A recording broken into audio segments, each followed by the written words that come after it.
Chapter 1808. I'm the one you're looking for, right? When such a voice rang out and entered the ears of everyone present, the expressions on everyone's faces froze. In the next second, Claire, Fiona, and Alice were pleasantly surprised. Lily's pupils suddenly shrank. As for Maya, after being slightly startled, her eyes suddenly brightened. Soon after, a gorgeous shout resounded. Magic ice arrow projectile. A barrage of ice arrows suddenly appeared in the air like raindrops, shooting toward Lily's direction. Lily's expression was startled. Without any hesitation, she stomped on the ground and jumped up. Under such circumstances, the ice arrows flew past Lily's original position and accurately landed on the vines binding Claire, Fiona, and Alice. Poochie poochie poochie. Along with a series of snapping sounds, the thick vines were directly cut off by the ice arrows. Claire, Fiona, and Alice immediately fell from midair. Ah! Fiona fell on her but on the ground. It was so painful that tears almost flowed out of her eyes.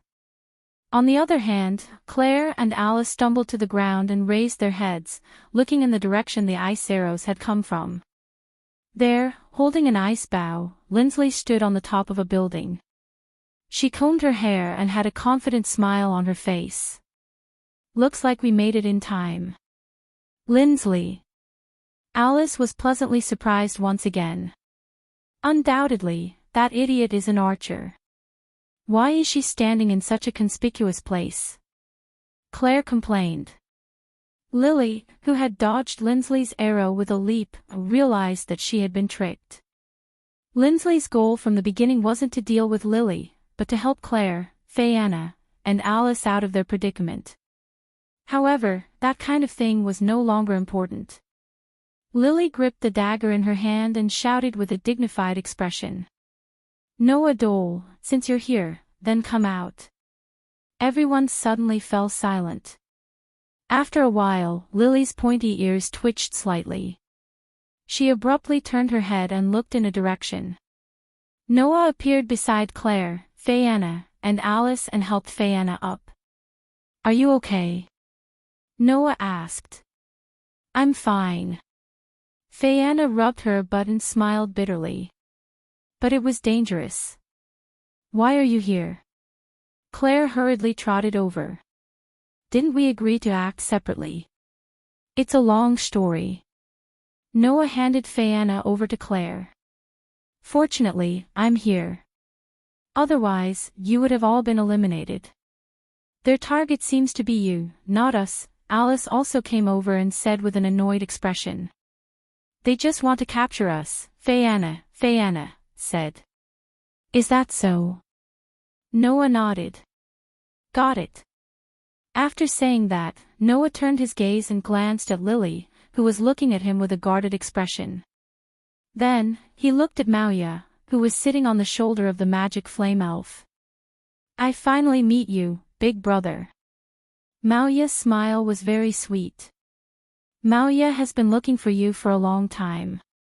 Noah didn't reply. He just took a step forward and arrived in front of Claire, Fiona, and Alice. He looked at Maya, who was smiling very sweetly, and said with an indifferent expression. You were in such a hurry to find me because of Lily and Isabel, right? That's right. Maya's smile was still on her face, but her eyes became a bit dim. Who told Big Brother to keep pestering Big Sister? Maya had no choice but to kill you. Claire, Fiona, Alice, and even Lindley in the distance trembled slightly. Undoubtedly, Maya was younger than anyone present. She was only 1 year older than Mira, who was rated as the youngest participant of this year's Elven Sword Dance Festival. Her tone was also very innocent, but it gave people an indescribable feeling of terror. Clearly, Maya sounded like a child joking. Every time she opened her mouth, she would kill. She was completely serious. Yet, this girl had the strength to start a massacre. Under such circumstances, the feeling of terror that Maya gave people was very unusual. This was also the reason why Maoya was called the monster in the teaching academy. She was younger than anyone else, but she had killed more people than anyone else. She had no concept of good and evil. She could take someone's life with a single thought. It was really too terrifying. Therefore, even Lily, who had always been by her side, was very afraid of Maoya. However, this wasn't the first time Noah had met this type of person. Thus, Maoya's innocent and cruel appearance made Noah think of Ilya. When they met for the first time, Noah felt that Maoya was very similar to Ilya. Not in terms of appearance, but in terms of the concept of good and evil. For these two children, killing someone was just a matter of a thought. They only needed a small reason. However, that wasn't a reason for Maoya to casually kill her companions. Want to kill me? Noah nodded calmly. Then come. That extremely calm appearance gave everyone present a feeling. That was, Noah didn't see Maoya as a threat at all. Big Brother seems to look down on Maoya. The smile on Maoya's face finally disappeared. Her immature but cute face seemed to be covered in a shadow, becoming expressionless. Since it's like this, then you can go die. The rune on the back of Maoya's hand suddenly blossomed with a dazzling bloody light. Roar, roar, roar, roar. The demonic flame spirit holding the flame whip suddenly roared crazily. Its whole body erupted with a terrifying divine power and heat. It no longer waved the flame whip in its hand that could burn the earth like before. Instead, like a furious ghost, it madly rushed in the direction of Noah. In an instant, the ground trembled under the demonic flame spirit's stomp. Each step of Verakorka shattered the ground where it landed, blasting a medium-sized pit, and became boiling hot like volcanic magma. In the blink of an eye, the demonic flame spirit violently rushed in front of Noah. It raised an arm, and like a meteor falling from the sky, it heavily blasted in the direction of Noah. Wherever that punch passed, the atmosphere was completely squeezed clean. It shook and created a terrifying sonic boom, causing the temperature to suddenly rise to a shocking level. Compared to the demonic flame spirit, which was the most powerful tactical military spirit, Noah, who was at least 10 times smaller in size, was like a small boat in a storm. His rope fluttered in the wind, and he looked extremely small and fragile. Be careful. The 4 girls, Claire, Lindley, Fayanna, and Alice, exclaimed. However, Noah calmly looked at the huge fist that seemed to be formed from magma and was covered in flames. He gently lifted one of his hands. At this moment, all the divine power flowing in Noah's body turned into magic power. Hum. Like electric wires, magic power patterns suddenly climbed up Noah's arm. Roar, roar, roar, roar. The demonic flame spirit once again let out a roar that shook the air, and heavily blasted that punch at Noah, who was extremely small compared to it.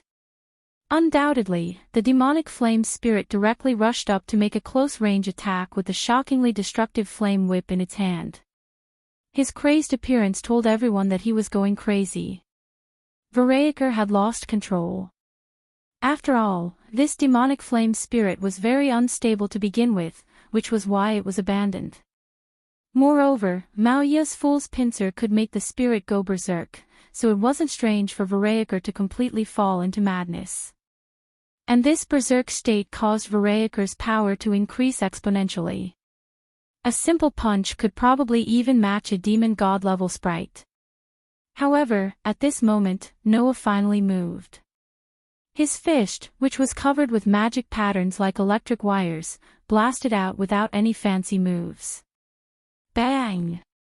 Along with a muffled explosion, the demonic flame spirit Verakorka, who enjoyed the reputation of being the most powerful of the tactical grade and was even sent to the front lines to fight during the Elven War, suddenly exploded into a pile of fragments. Chapter 1809. Bang! Bang! Bang! Bang! Bang! Amidst a resounding boom, the lava-like rocks that made up the demonic flame spirit's body abruptly crashed to the ground. After scorching the ground, the flames on the rocks gradually extinguished, finally turning into pitch-black reefs. Maoya, who was sitting on the shoulder of the magic flame elf, directly fell to the ground. The pain didn't make Maoya cry out. She didn't even react. Maoya sat on the ground in a daze and looked at the pitch-black reefs scattered all over the ground. Her mind was blank as if she had lost her soul. Not to mention Maoya, even Lily's pretty face abruptly changed, and her eyes were filled with shock.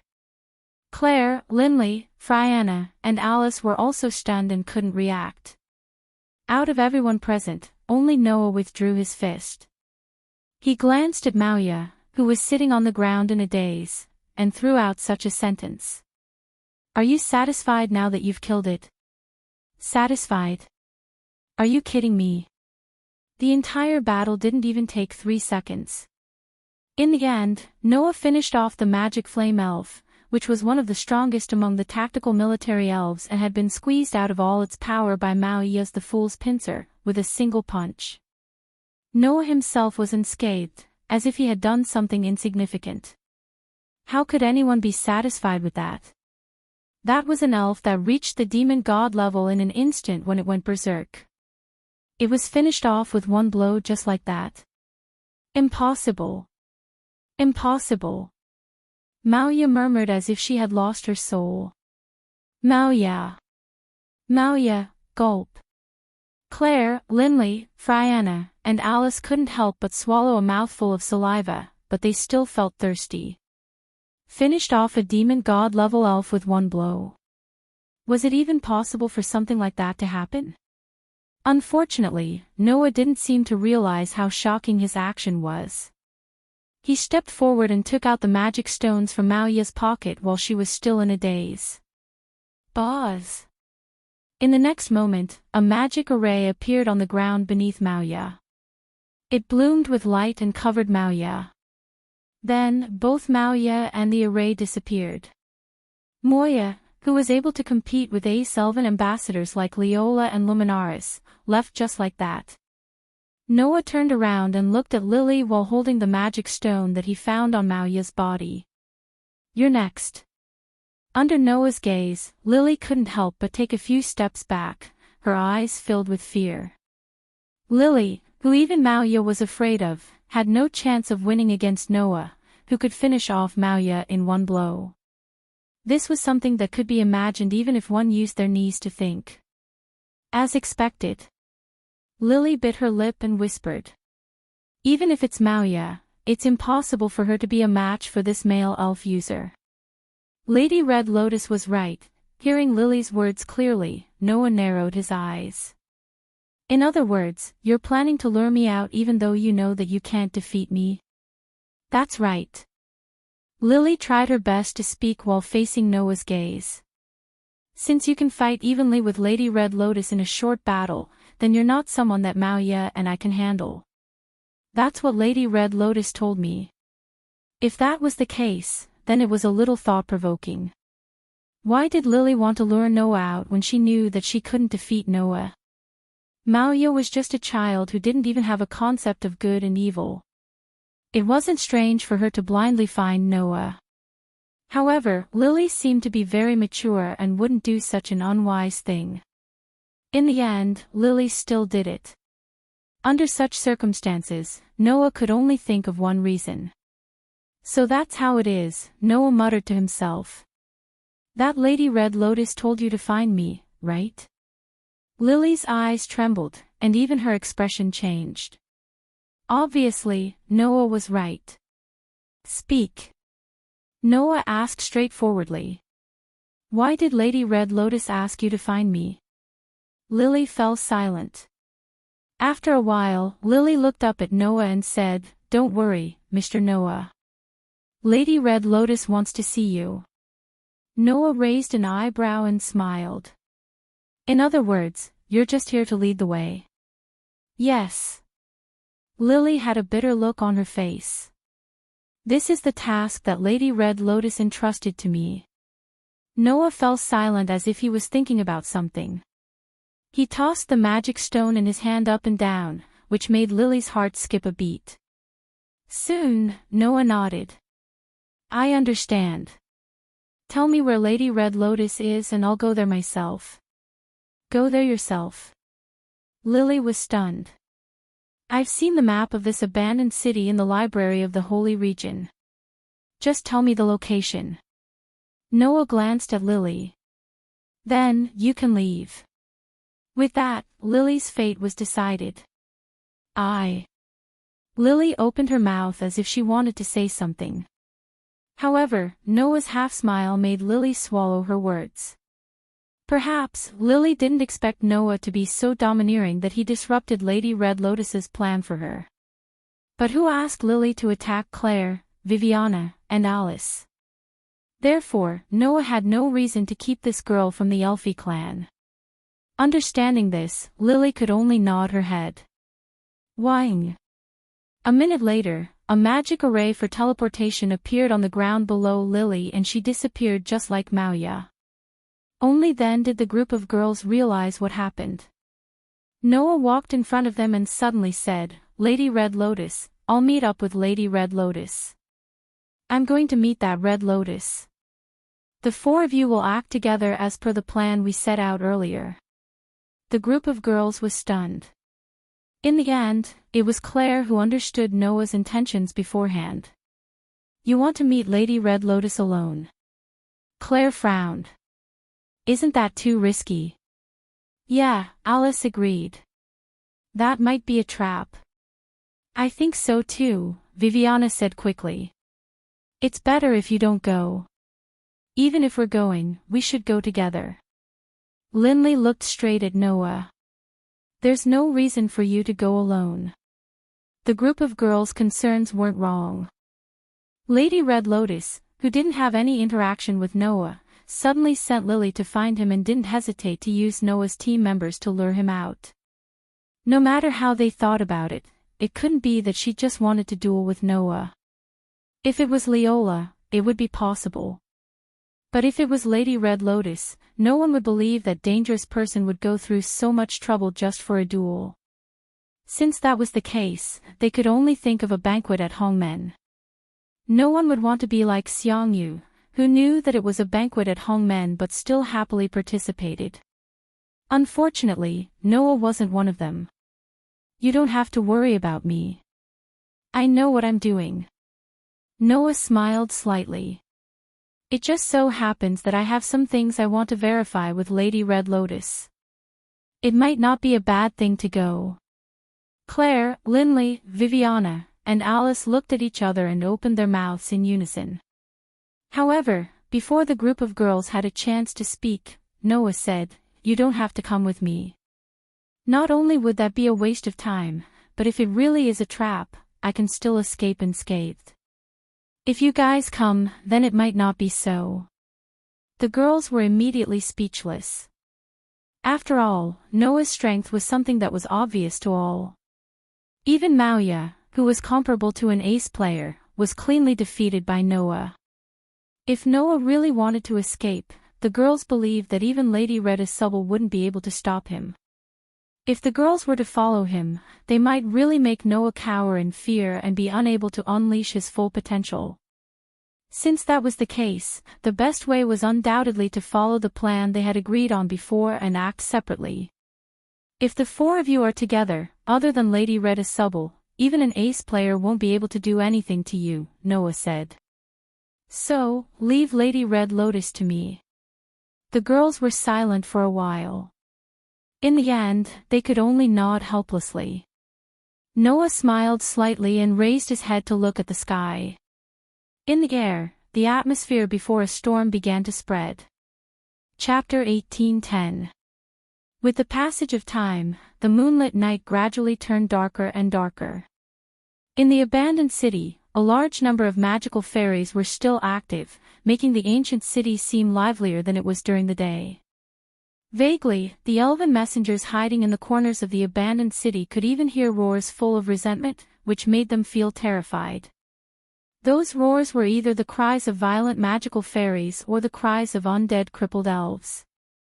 In such a city, the elven envoys from the Ordesian Empire, the Alpha Theocracy, the Holy Tuya Kingdom, and the Draconic Duchy of Draconia were still playing games with each other, performing a wonderful elven sword dance.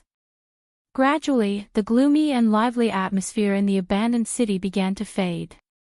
The magical fairies began to conceal themselves. The crippled elves gradually disappeared on the spot.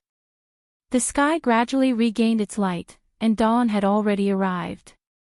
However, even though dawn had arrived, the sky was still overcast, as if it was a gloomy day. It seemed a little lifeless. Although, at a time like this, even if there's good weather, I won't be happy. With such a feeling, Noah walked on the vast but somewhat dilapidated street without stopping. Noah's destination was the center of the abandoned city. There was a very grand sacred hall there. It was said that in the past, before the abandoned city was baptized by the Elven War, the elves who built this city used to worship the Elven King. Now, after thousands of years, the Elven War had turned this city into ruins, but the sacred hall was barely preserved. It could be considered a miracle. Of course, after so many years, the sacred hall had already become a place of historical interest. However, the most mysterious elven messengers of the Elven Sword Dance Festival were there, waiting for Noah's arrival. Whoosh! The gloomy and cold wind blew across the entire street, stirring up a cloud of dust and making the vision a little hazy. After 10 minutes, Noah finally arrived in front of the sacred hall, braving the cold wind. Without any hesitation, Noah reached out his hand and forcefully pushed open the door of the sacred hall. Clack! With a heavy rusty sound, the door that was 2 or 3 times taller than Noah opened with difficulty. Walking into the sacred hall, Noah was presented with an extremely vast hall. In the center of the hall, a girl wearing a military uniform of the Alphys Empire and a ghost-like mask on her face had her back facing Noah. She was like a statue, not moving at all. Looking at that figure, Noah stopped in his tracks.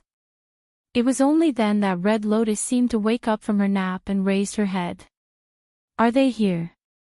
If Lotus' voice was as elegant as a breeze, then Red Lotus' voice was as cold and heavy as a king's. Only those who had seen true despair and hell could make such a sound. Noah did not know what kind of despair and hell Red Lotus had seen. However, at least in Noah's memory, this person had brought unimaginable hell and despair to others. Thus, Noah said faintly, "Should I continue to call you Red Lotus? Or should I call you by your real name?" With just one sentence, the already heavy atmosphere seemed to have been filled with lead, to the point where it was difficult to even breathe. Red Lotus turned around and looked at Noah. Her voice seemed even colder than before. "So that's how it is. Have you noticed my real identity?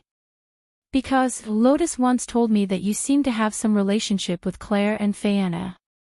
Noah continued as if he did not feel the coldness in Red Lotus' voice. However, ever since the Fire Elf King unleashed a great fire on the entire Olesia Empire 4 years ago in a fit of rage, the Elstian family that Claire belonged to was stripped of their noble title. Both her parents were imprisoned, and only Claire remained in the Olesia Elven Academy. However, because she was the younger sister of the Elf Princess of Calamity, everyone looked at her coldly and no longer made friends with her. Therefore, if you are related to Claire, you must have known each other 4 years ago. As for Fayanna, she was called the Lost Elf Concubine because she lost her contract with an elf. That was also 4 years ago. Noah said. After that, Fayanna's treatment was almost the same as Claire's. If you are related to Fayanna, then it could only be 4 years ago. Since you are related to Claire and Fayanna before their downfall and at such a special time 4 years ago, I believe that no matter who it is, they will first think of one person. Noah glanced at Red Lotus. That is the elf concubine of Calamity who betrayed the Fire Elf King 4 years ago and stole the most powerful flame elf from the Fire Elf King's temple, causing the entire Alphys Empire to suffer a calamity. Red Lotus fell silent. However, the atmosphere around her began to change, making the air even heavier. Noah looked at Red Lotus, who remained silent, and continued with a smile. In addition to Lotus, before the start of the Elven Sword Dance Festival, Losty also told me that among the Purgatory Apostles, there was another person as terrifying as Lotus. Moreover, this person seemed to have formed a contract with a mythical elf. This was undoubtedly another hint. Because of this, before the start of the finals, I even hid in the library of the Holy Realm and thoroughly searched for information. In the end, I confirmed one thing. Noah looked straight at Red Lotus. 4 years ago, the elf concubine of Calamity took away the most powerful flame elf from the Fire Elf King's temple. It was a mythical elf that was defeated by the 5 elf kings in the Elven War and was sealed in the Fire Elf King's temple. You have a deep relationship with Claire and Viviana, who didn't lose everything 4 years ago. You also have a mythical elf that won't enter the human world and form a contract with humans. In addition, your aura is so scorching. It's obvious that your elf attribute is the fire attribute.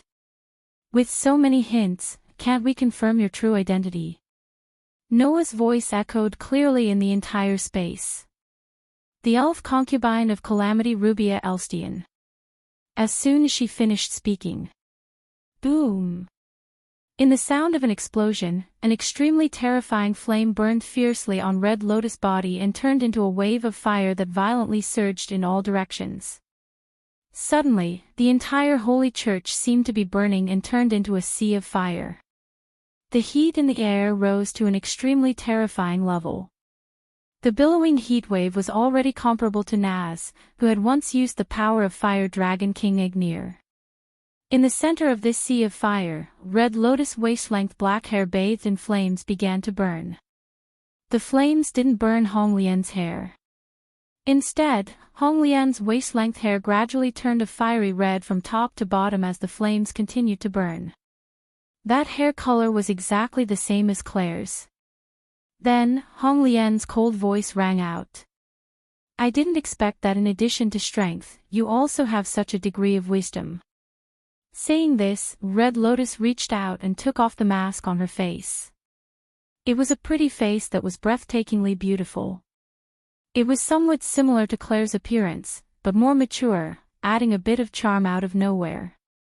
However, on that face, there was a coldness that Claire didn't have. Red Lotus, who no longer hid her appearance, threw the mask in her hand. Her waist-length fiery red hair rose and fell with the rolling waves of fire. A pair of ruby-like eyes stared straight at Noah.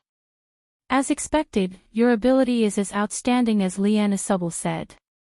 It even exceeded my expectations. How interesting. Red Lotus said. No, her name wasn't Red Lotus.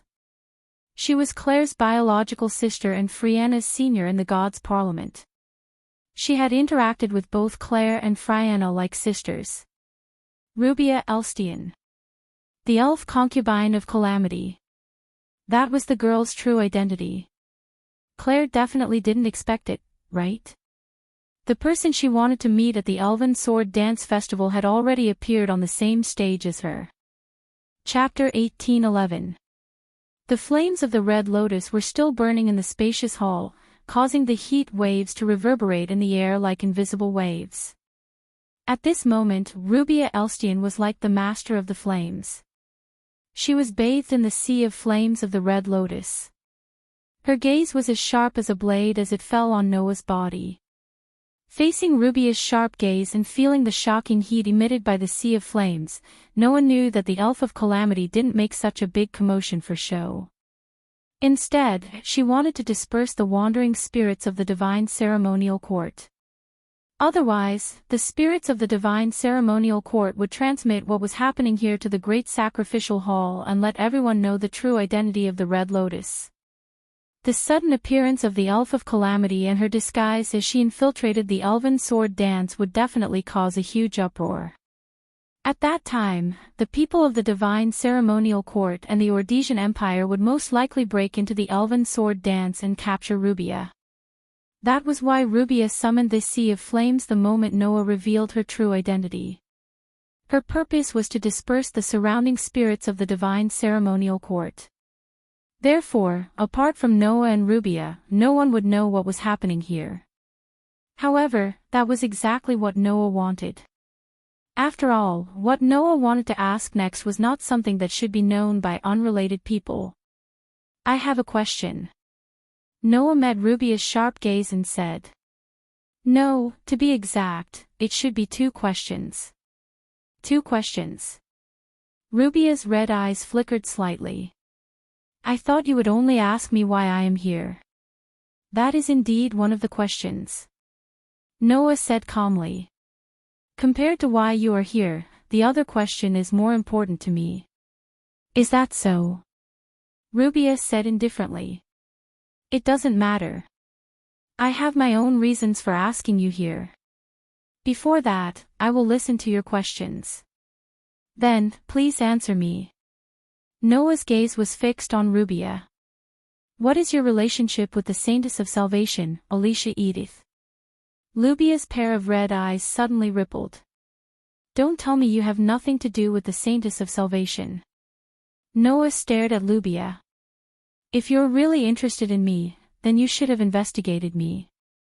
I believe you know about the relationship between my contracted sprite and the Saintess of Salvation, right? Just as he finished speaking, the elven mark on the back of Noah's hand blossomed with a brilliant light. Within the light, Aster's figure slowly appeared. A pair of mysterious eyes stared at Rubia. I can sense Alicia's aura on you, Aster said, staring at Rubia.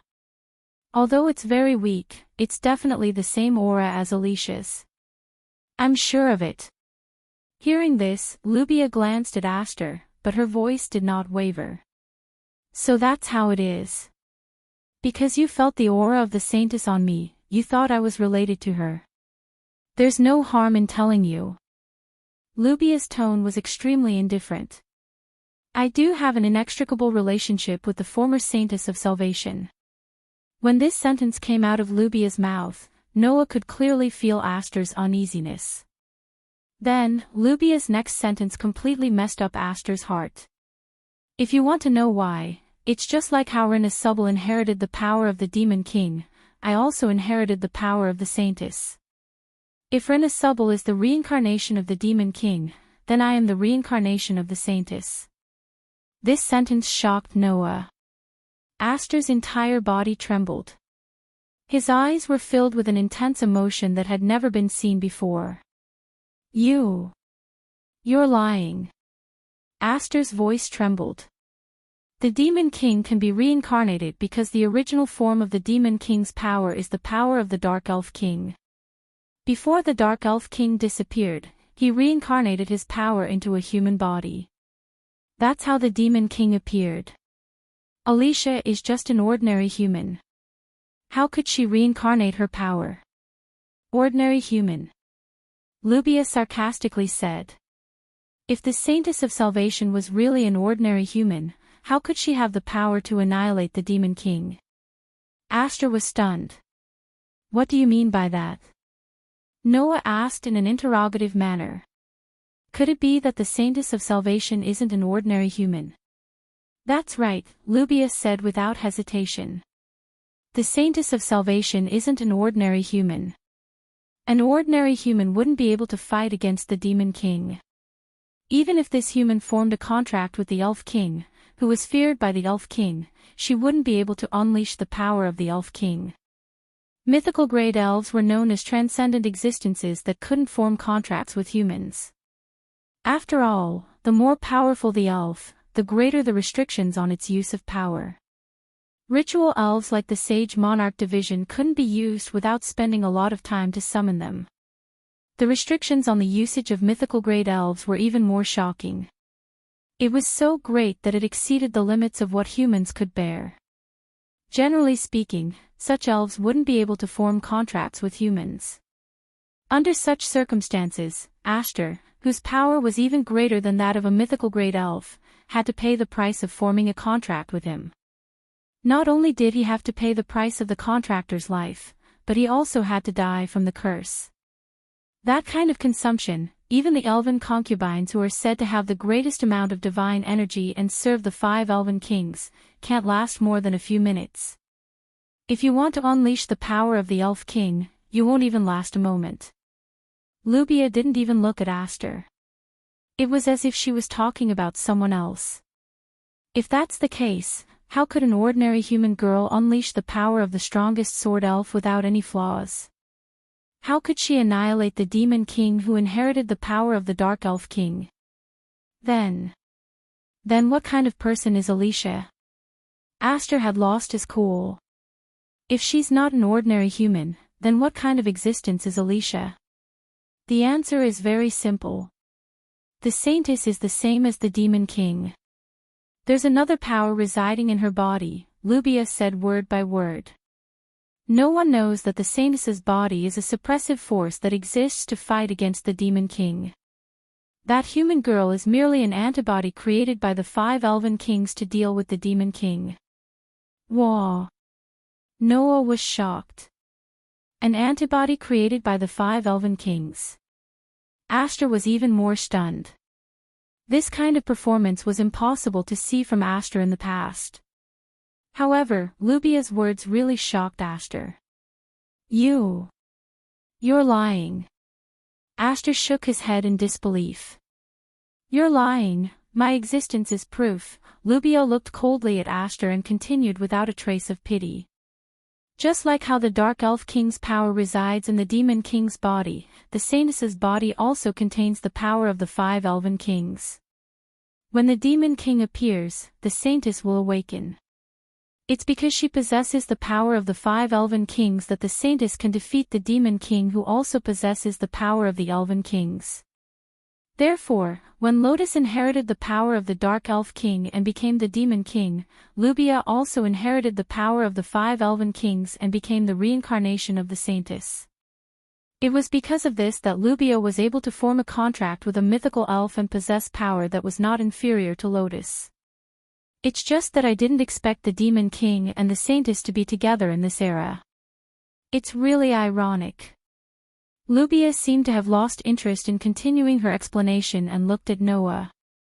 What's even more ironic is that other than the Demon King who inherited the power of the Dark Elf King and the Saintess who inherited the power of the 5 elven kings, there's actually another elven envoy who's comparable to the elven kings and can perfectly use the holy sword. Could it be that your body also possesses someone else's power? After saying this, Lubia shook her head as if she didn't care. Forget it, there will be plenty of opportunities to investigate this matter in the future. Now, I just need to confirm that you're a very precious fighting force. That's enough. No Adoria, Lubia said in a loud voice. Fight against this world with me. Chapter 18:12. Go against the world. Noah raised his head. Looking at Rubia's cold expression, Noah did not think that the current Saintess was joking. In other words, Rubia was completely serious about going against the world. Could that be Rubia's goal? Did Rubia participate in the Elven Sword Dance Festival to go against the world? What was her goal? As if she knew the question in Noah's mind, Rubia spoke directly. The way this world exists is wrong. The 5 elven kings control the world and bring blessings to the world. The system that governs the human world and the elemental world is no longer suitable for this world. Therefore, I must put this world on the right track. When she said this, Rubia's tone was more serious than ever. However, Noah still frowned. What does that mean? It's just what it means on the surface. Rubia's eyes flashed with a terrifying light. Everything in this world relies on the power of the elven kings to survive. Such a world is undoubtedly wrong. When there is dependence, there will be conflict. No one knows when the elven kings who maintain the existence of this world will destroy it. When that time comes, the humans who can only rely on the elven kings to survive will be destroyed along with the world. They will not be able to fight back at all. Therefore, we must rise up and fight. Rubia's voice was unprecedentedly loud. For the future of this world, we must pull down the elven kings who control the life and death of this world from their pedestal. The shocking speech caused Noah's eyes to suddenly narrow, and a feeling of bewilderment emerged in his heart. Is this why you betrayed the elven kings and came to participate in the elven sword dance festival? Noah asked with great uncertainty. To take back the control of the world from the elven kings. That's right. Rubia spoke decisively. The fate of the world should not be in the hands of the elven kings. My goal is to take back the world from the elven kings, destroy the elven kings, and create a world where elves do not exist. Rubia had finally said something that was not allowed to exist in this world. Destroy the elven kings and create a world where elves do not exist. That was Rubia's goal. However, this goal was simply unimaginable. Are you crazy? Noah's brows furrowed deeply. Everything in this world is maintained by the power of the elves. If the power of the elves disappears, don't tell me you don't know what will happen. Just like in the world of Fairy's Tale, where magic was important to humans, the power of fairies in this world was incomparably important. Without the power of fire, people would not be able to start a fire. Without the power of water, the water source would dry up. Without the power of the earth, the continent would not be able to maintain its stability and would most likely fall apart. Without the power of the wind would disappear from this world and never appear again. And these powers all came from the fairies. To be more precise, it was the elf king who ruled over the elements of the entire world. Once the elven king was eliminated, the above calamities would appear. At that time, the elves who relied on the power of the elements to survive would die, and the elven world, which was formed by the elements, might be destroyed. The human world would also usher in unimaginable changes. This kind of thing was too late for people to avoid, but there was actually someone who took the initiative to create it. That was simply a joke. It was too much. However, Rubia was not joking from start to finish. The truth is often the cruelest. You can't understand the helplessness and despair when you learn the cruelest truth, Rubia said in a low voice. Noah Doria, you have the power to know the truth. So, come with me. As long as we combine our power, even if our opponents are the gods who rule this world, we can still defeat them. Noah immediately fell silent. Only now did Noah have a feeling. The elf concubine who was known as the Calamity betrayed the elf king and brought unimaginable disaster to the kingdom of Osea. She was hated by countless people. Perhaps she knew a secret that ordinary people could not imagine. That secret caused her to betray the elf king. Even if she became a sinner of the human race, she would not hesitate. Claire's wish to participate in the elven sword dance was to find out the truth behind Rubia's betrayal of the elf king. Perhaps that hot-tempered young miss had never believed that her elder sister would actually become a person who committed such a heinous crime. Based on the current situation, Claire's idea might be correct. Behind Rubia's betrayal of the elf king, there was an unknown truth.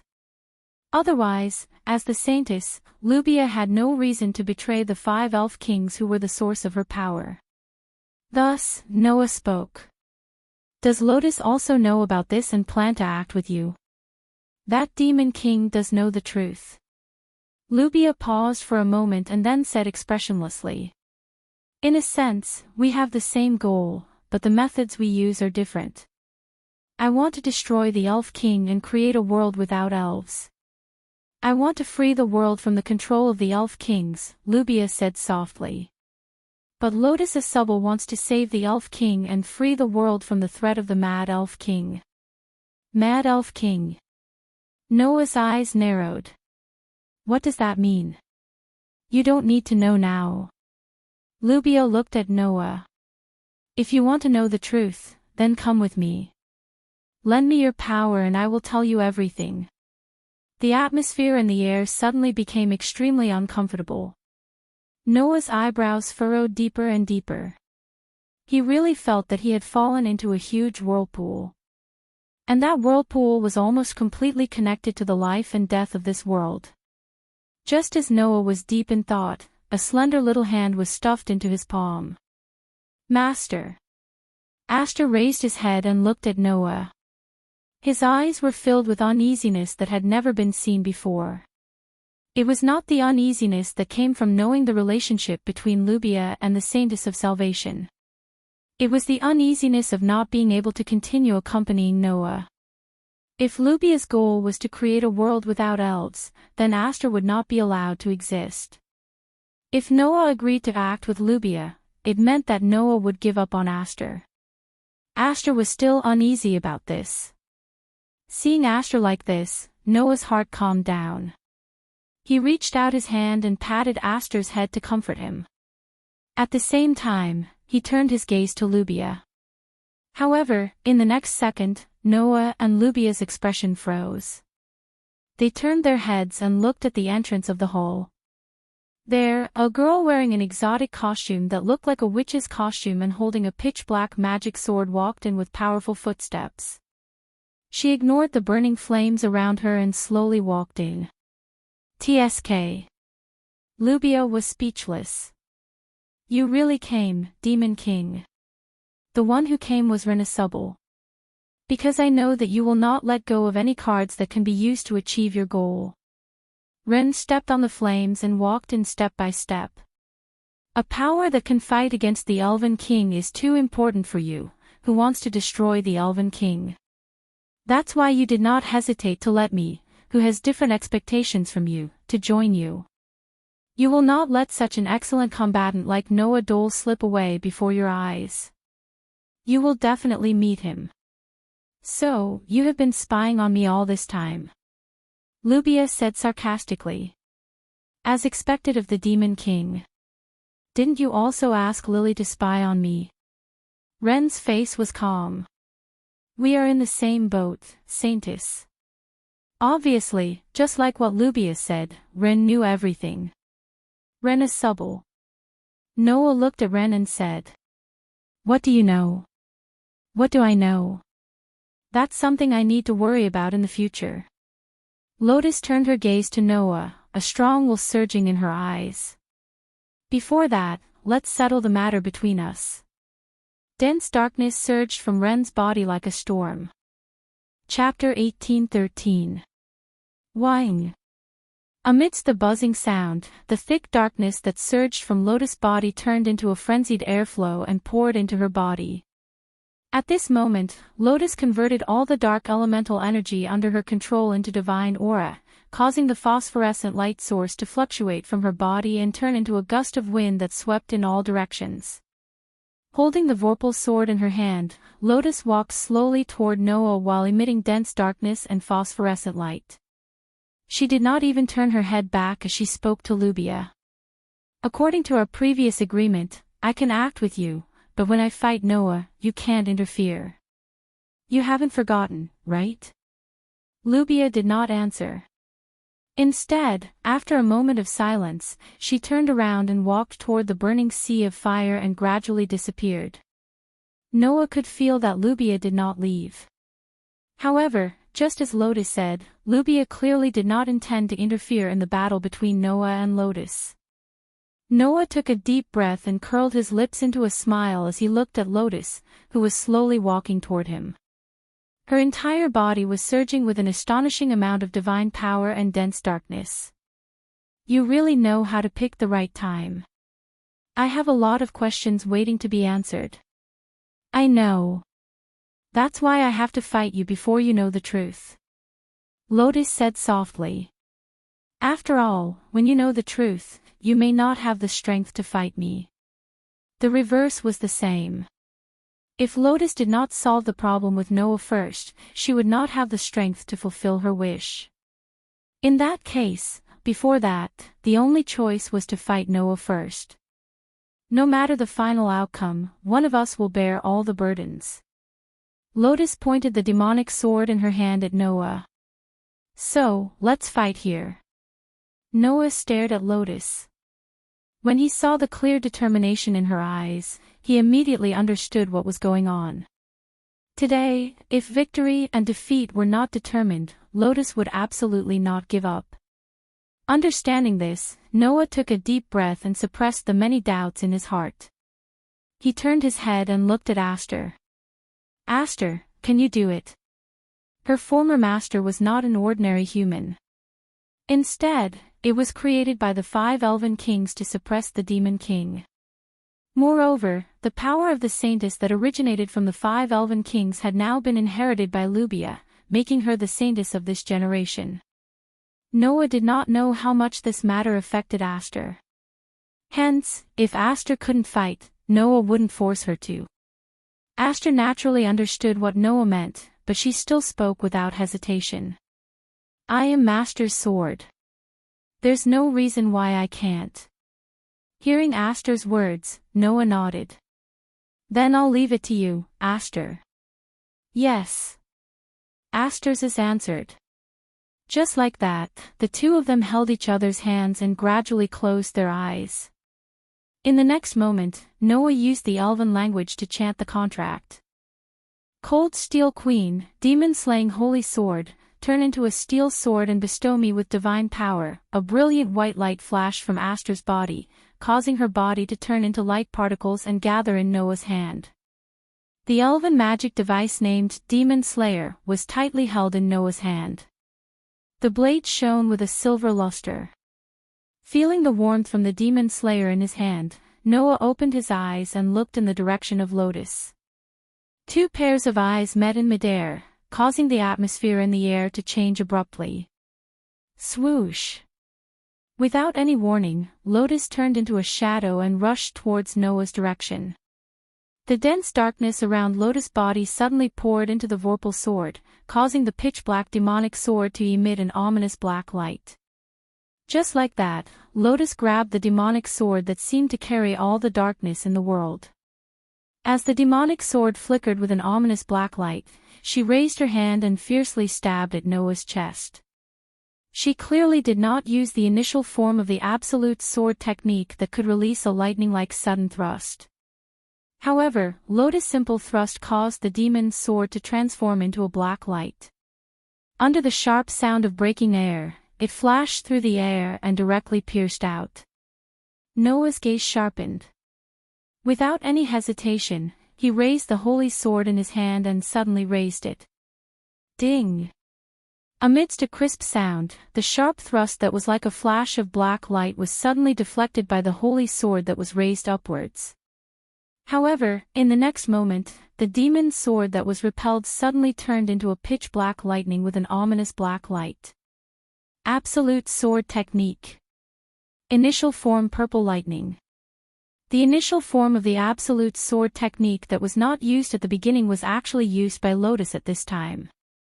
Thus, the demon's sword that had turned into an ominous black light suddenly stabbed towards Noah's chest with a speed that was more than 100 times faster than before. Noah's heart was fiercely shaken, and he suddenly saw the light. Lotus knew that if she had used the purple lightning at the beginning, she would not have been able to do anything to Noah. Therefore, this strongest sword dancer deliberately rushed forward at the beginning, in order to resolutely launch the purple lightning, at the moment Noah's attack was repelled. With such a fast attack at such a close distance, even Noah almost could not react in time. After he reacted, Noah, in an extremely short moment that was almost impossible to complete, swung his sword and blocked the holy sword in front of him. Ding! Another crisp sound reverberated in the air. The demon's sword that had violently pierced the holy sword in front of it burst forth with an extremely powerful force, heavily impacting it. Noah only felt his sword-wielding arm go numb, and his whole body was unexpectedly sent flying by the sudden attack. The soles of his feet rubbed against the ground, and he slid all the way back. In just a moment, Lotus's physical strength was so strong that she was able to repel Noah with one sword strike. However, that was to be expected. The absolute sword technique sword dance consumed a large amount of divine might when used, and was used to temporarily strengthen the body. Therefore, until the end of using the absolute sword technique, the user's physical strength would be greatly improved. using divine might to complement the sword technique, and then using divine might to strengthen the body, to reach a transcendent realm. That was the mystery of the absolute sword technique. Because of this, before he lost his authority and ability value, and when his strength reached the peak, enough to be a tyrant in the box, Noah would also use the absolute sword technique. After all, the greater the divine might, the greater the power of the absolute sword technique. Moreover, the absolute sword technique's potential was very high, and when used by Noah, it was definitely enough to kill a god. Of course, after using the power of the Dark Elf King, Lotus, who also had an endless amount of divine might in her hands, and had the title of the strongest sword dancer, the absolute sword technique also became a terrifying technique. However, the hastily erected defense was easily disintegrated, and Noah was directly sent flying. At the same time, Lotus, who had sent Noah flying with a purple lightning, jumped high into the air, and her body surged with an even more dense divine might. Absolute sword technique. Form 2 meteor.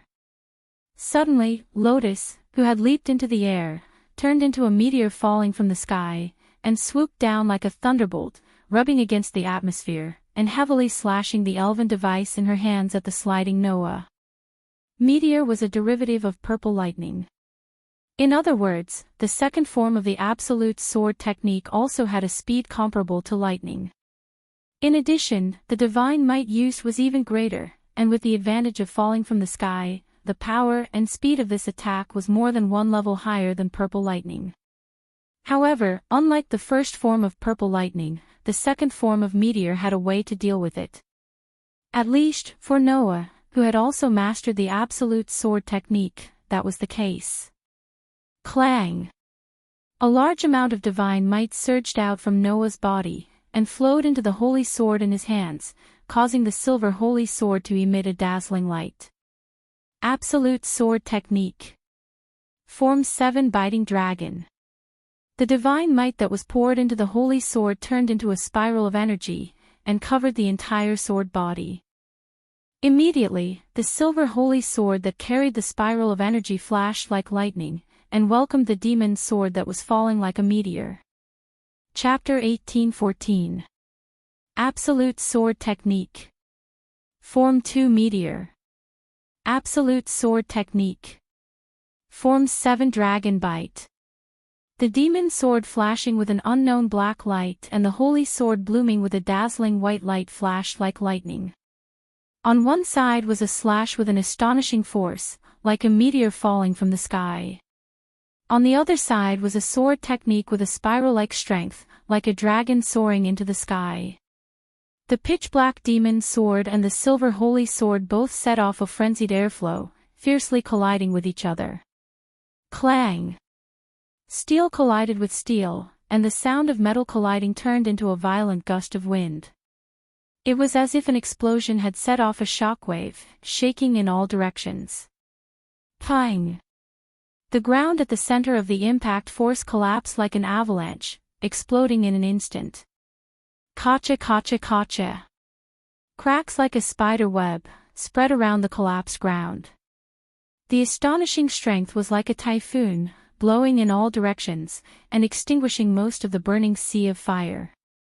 The ceiling began to tremble, scattering dust, as if it could collapse at any time.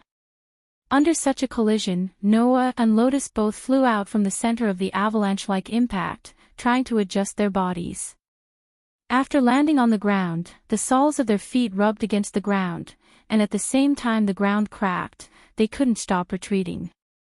In just a moment, the distance between the two was pulled apart by more than a few hundred meters.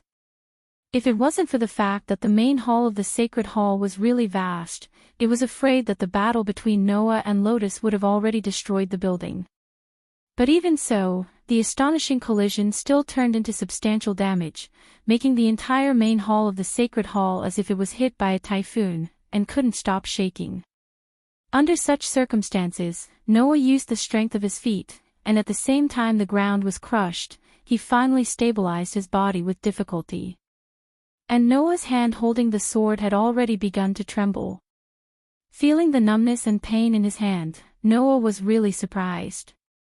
Undoubtedly, I've already used the dragon bite, that's specifically used against the air, but there's still this level of power that can be used on me. Meteor was an airborne technique. Bite the dragon was an aerial attack. In terms of effect, Noah, who had used the absolute sword skill, should have the upper hand without a doubt. In the end, Lotus's meteor still managed to affect Noah to this extent. One could well imagine how much divine might Lotus had used in that attack. Is this the power of the Dark Elf King?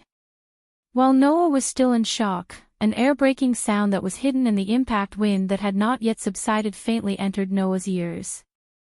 Noah quickly raised his head and looked ahead. Huff! Lien shouted and once again rushed over explosively. The demon's sword in her hand was surging with black gas. It brought with it an intense darkness as it suddenly flashed past. Swish, swish, swish. In an instant, the sword light split apart, stirring up 3 strong winds that almost overlapped with each other as they flashed out. 3 pitch-black sword shadows cut through the sky, like 3 flashes of light, fiercely sweeping towards Noah's direction. Noah was really surprised. Because, in this short period of time, Lotus had used the purple lightning absolute sword skill 3 times in a row. The 3 pitch-black sword flashes directly turned into extremely fast thrusts, almost simultaneously stabbing towards Noah. Those thrusts already faintly had the essence of Sasaki Kojiro's swallow return that Noah had seen in the world of Type Moon. In other words, those 3 consecutive purple lightning strikes at lightning speed impressively had a trace of the realm of magic. Since Lotus was able to use the absolute sword skill to this realm, it was really beyond Noah's expectations. Noah couldn't help but be surprised. At this critical moment, Noah suddenly gathered all the divine might under his feet, releasing it in one breath. Stepping on the explosive pressure, he retreated like a cannonball. Chee! Those 3 flashes of thrusts, 2 of them brushed past Noah's ribs and side abdomen, directly landing in the air. However, the 3rd thrust solidly fell on Noah's shoulder. Poochie! In the tearing sound, the thrusts pierced Noah's shoulder, allowing the pitch-black magic sword to sink into Noah's body. That pain directly turned into a mental impact, causing Noah's mind to be temporarily blank. However, at the same time, Noah's body began to heat up. Although he left his authority in the space between worlds to sublimate, Noah's constitution as a god slayer still existed. And the god slayer not only had the ability to resist curses, but also had the ability to stimulate power hundreds of times stronger than adrenaline when entering the battle state, allowing the god slayer to fight beyond his limit. With this kind of constitution, once the god slayer entered the battle state, no matter how bad the situation was, he would be able to unleash 100% of his combat power, and become more and more courageous as he fought. Lotus's amazing sword dance skill had finally stimulated Noah's fighting spirit, and his body fully entered the battle state. Whang! Suddenly, a violent divine might energy surged out from Noah's body, and then poured into the holy sword in his hand, causing the body of the holy sword to ripple like phosphorescent light. Ultimate sword skill. Form 6, Shattered Fang. The ultimate sword skill that existed only to destroy the opponent's weapon was released in Noah's hand, causing the silver holy sword to turn into a heavy warhammer, and heavily slash down at the pitch-black magic sword that had sunk into his shoulder. Lotus's expression immediately changed. With the divine might energy that Noah poured into the holy sword like a torrent, Lotus had reason to believe. This ultimate sword skill that specialized in destroying the opponent's weapon was definitely enough to shatter her elven device. Lotus immediately gritted her teeth, and poured a large amount of divine might energy into her elven device. Death announcing dark thunder. The pitch-black magic sword that had sunk into Noah's shoulder suddenly burst into a violent electric light. Beep beep beep. The pitch-black lightning burst out from the pitch-black magic sword, and turned into a black lightning strike, covering Noah's entire body. Dong! With Noah and Lotus as the center, the ground was suddenly blasted apart by the black lightning. Countless gravel and debris were stirred up by the shock wave and shot out in all directions like bullets fired from a gun. If there was someone who understood the strongest sword dancer here, they would definitely be able to recognize this lightning strike. It was a long-range attack that Lotus Asubble often used during the Elven Sword Dance Festival 3 years ago. Death announcing Dark Thunder. After pouring divine might into the magic sword, after the magic sword had transformed it into a dark element lightning strike, and then released it. It was a magic sword skill that belonged to the strongest sword dancer, and could only be released with the help of the magic sword. It was a pity that the nature of this magic sword skill was too close to elven magic. Therefore, in the midst of the lightning strike that was enough to blow up the surrounding area, Noah, who had an incant-like resistance to spells, directly ignored the crazy lightning strike, and the holy sword in his hand, which also had an amazing anti-magic effect, suddenly slashed down. Poochie! The pitch-black lightning was cleanly split by the silver holy sword. What? Lotus was shocked. At this time, the silver holy sword with a dazzling light had already cut through the pitch-black lightning and fell on the magic sword that had sunk into Noah's shoulder. Clang! Along with the sound of a halberd, the silver holy sword carried an extremely dazzling light, cutting the pitch-black demon sword in half. Bang! The fragments of the pitch-black magic sword exploded in the air like sparks. The most powerful Dark Elf's magic equipment, the legendary most powerful sword dancer's magic sword, finally shattered under the slash of the most powerful sword elf, under the power of the most powerful sword elf's ultimate sword skill that specialized in destroying weapons. Lysia! Lotus cried out in alarm. Immediately afterward, the silver holy sword rose up and pierced toward Lotus's direction. Ultimate sword skill. Primary form purple lightning. The lightning-fast sword directly pierced through like a beam of light and landed heavily on Lotus's abdomen. Bang! Amidst the muffled sound, Lotus was sent flying like a rubber ball. Her entire body trembled as she was sent flying. After crashing into the ground, she continued to slide for a distance before finally coming to a stop. Chapter 18:15. The whole place suddenly went silent. With a poochit sound, Noah pulled out the shard of the black magic sword that was still in his shoulder and threw it on the ground, making a clanged sound. Huff! The pain from his shoulder made Noah gasp for breath, then he raised his eyes and looked forward. Ugh! Lotus covered her abdomen, feeling the pain from above. Her delicate face was dripping with sweat. It was easy to imagine how much damage the two of them had suffered. This was the result of Noah and Lotus not materializing their elven devices and turning all the damage into mental attacks. If they had materialized their elven devices and turned them into real weapons, then there would have been a wound on their bodies, right? But even if that was the case, it didn't mean that the battle was over. Resisting the pain from her abdomen, Lotus struggled to get up from the ground, turned her eyes to Noah, met Noah's gaze, and raised one of her hands. Clang! A dazzling pitch-black light suddenly shone from the back of Lotus's raised hand, and an elven mark suddenly appeared. The elven mark burst out with black lightning. Amidst the pitch-black lightning, the pitch-black devil's sword took shape once again. Lotus held it tightly in her hand, and the sword emitted an ominous light. Looking at this scene, Noah secretly said in his heart. Sure enough, it's not that simple. The elven device wasn't an ordinary weapon, but a tool created by the elves themselves. In other words, as long as the contracted elves weren't destroyed, and the elven user's divine power wasn't exhausted, then even if the elven device was destroyed, it could be summoned again. Of course, if the elven device was destroyed, then the contracted elves would consume a lot of energy. If the elves themselves were exhausted, then it was very likely that they would directly disappear. Obviously, as the highest-ranking dark elf, Celestia still had energy left. Therefore, Lotus once again materialized the Vorpal sword, pointed it at Noah and said, "You're much stronger than I thought." Hearing this, Noah laughed bitterly. Same here. Only at this moment did Noah understand why Lotus was called the strongest sword dancer by others. This young girl's attainments in swordsmanship had already reached an astonishing level.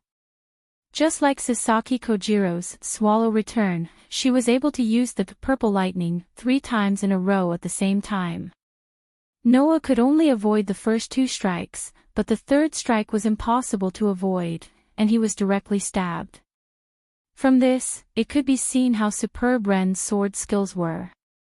At the very least, Lotus's performance had reached a point where even Noah could not help but be surprised. In Noah's opinion, among all the people he had met so far, the one with the highest attainments in swordsmanship was undoubtedly Tony, who had usurped the authority of the god of swords. That battle maniac may be stupid, but the amount of effort he put into his sword skills was not just a little bit. It was to the extent that he could even cut a drop of rain in half. He had comprehended the mind's eye and the mind's sword of tranquility, reaching the realm where no move beats a move. Even Luo Hao, who was said to be unparalleled in martial arts in China, claimed that in terms of swordsmanship alone, Tony was not below her, and was enough to stand at the top of the world. This was enough to prove everything. Therefore, of course, Tony's swordsmanship had always occupied the highest position in Noah's heart. However, now, this ranking would probably have to be slightly changed. In terms of swordsmanship alone, Lotus's swordsmanship was not below Tony's. Not to mention, the absolute sword skill was not a simple swordsmanship, but a swordsmanship combined with the energy of Kamui. The stronger the Kamui used, the stronger the power, and it could also strengthen the body while using it. In terms of swordsmanship, even Tony would have to kneel in front of Lotus, right? In this way, how could Noah not be surprised? However, this was far from the end. At least, as an elf envoy who came from the same sect, Noah knew that Lotus still had a trump card that she had not used yet. Thinking of this, Noah clenched the Demon Slayer and looked at Lotus with flickering eyes. It's time to determine the winner, right? This sentence also made Lotus's eyes flicker. After a while, Lotus's eyes became sharp and she said, "That's right, since my demon sword skill is ineffective against you, and the swordsmanship comes from the same sect as yours, it's not a good idea to continue like this. It's indeed time to determine the winner." Saying this, Lotus slowly poured Kamui energy into the demon sword in her hand, stared at Noah, and said so. "You should know what my biggest trump card is, right?" Lotus's words made Noah whisper. Ardent Flower Spiral Sword Dance. Ardent Flower Spiral Sword Dance. It was the 9th form of the ultimate sword dance technique, also known as form break. It was the most powerful technique among the ultimate sword techniques. After all, it was not a sword technique that was developed to deal with elf envoys, but a destructive sword technique used to defeat large elves. That sword technique could not only strengthen the elf envoy's body to the extreme, but it could also be used to suppress demon god envoys. It was because of this sword technique that Grey Vath was known as the strongest elf envoy in the continent. In the past, she had single-handedly suppressed a small country and killed a demon god envoys, becoming a legend. Of course, such a sword technique, in the hands of Lotus who had the power of the Dark Elf Queen, could kill a mythical-level elf or even the Elf King in one hit, let alone a demon god envoys. Therefore, that was undoubtedly Lotus' trump card. That was originally a 2-blade sword technique, but you and I can use an elf device to recreate it. Lotus stared straight at Noah. So, I will pour everything I have into the next move, and use this move to determine the winner. After saying that, Lotus took a step forward and tightly held the hilt of her sword with both hands. The tip of the sword drooped down, and her eyes bloomed with unprecedented awe.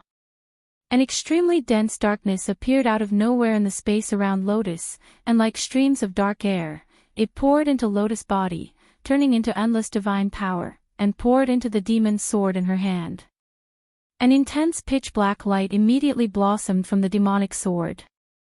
At this moment, Noah's body suddenly tensed up. Immediately, Lotus' body suddenly burst out, like a gust of wind, and rushed in front of Noah, the divine power gathered on the demon sword skyrocketing. Ultimate Sword Dance. Formbreaker Ardent Flower Spiral Sword Dance 36 consecutive slashes. The pitch-black demonic sword turned into streaks of swordlight that gushed out like a storm, enveloping Noah's location. Noah seemed to have been pulled into a world of swords, with sword light flashing from all directions. In just a moment, the storm-like continuous sword dance bloomed in front of Noah. Therefore, Noah understood. This move was the real demon sword. Compared to the ardent flower spiral sword dance used by Lotus, Sasaki Kojiro's Swallow Return could only admit defeat. Because Sasaki Kojiro's Swallow Return could only make 3 slashes at the same time. But Lotus, at this moment, made a total of 36 slashes. So amazing! Unfortunately, Lotus did not know. Although the Formbreaker Ardent Flower Spiral Sword Dance was the most powerful move in the Ultimate Sword Dance, it was not the strongest move. Lotus did not learn the true meaning of the Ultimate Sword Dance. Noah, on the other hand, had learned. When he obtained the qualification to participate in the Elven Sword Dance Festival, Gray, who developed the Ultimate Sword Dance, taught him personally. Wang! The terrifying divine power rose from Noah's body, turning into a burning flame, and rushed into the air. Clang! Following a crisp clang, the silver holy sword transformed into a streak of light that abruptly slashed through the air, repelling the torrential storm of swords. Then, the enormous divine power that was poured into the demonic sword by Lotus to release the ardent spiraling sword dance was forcefully pulled onto the silver holy sword by an invisible force, causing the silver holy sword to suddenly flash with a shocking white light. Ultimate Sword Dance. Ultimate Form Heaven's Ultimate Flash. The shocking white light turned into a cold flash, and when Lotus's pupils shrunk to the size of a needle, it pierced through the sky, and directly penetrated Lotus' body. Chapter 18:16. Pucci. The sound of the sharp blade piercing through the body could be clearly heard. The demon slayer, which had turned into a flash of light, pierced into Lotus' chest without any suspense. It then exited from Lotus' back with a dazzling radiance that could pierce through one's eyes. The unimaginable damage turned into a mental attack, causing Lotus's body to tremble violently. Her mind was in a mess, as if it had been turned upside down. Under such an impact, the vorpal sword in Lotus's hand slowly slid to the ground. Clang! With a crisp sound, the pitch-black demon sword knocked on the ground and fell there. Cough! Lotus violently coughed, coughing out a trace of blood, causing the corners of her mouth to be stained with blood.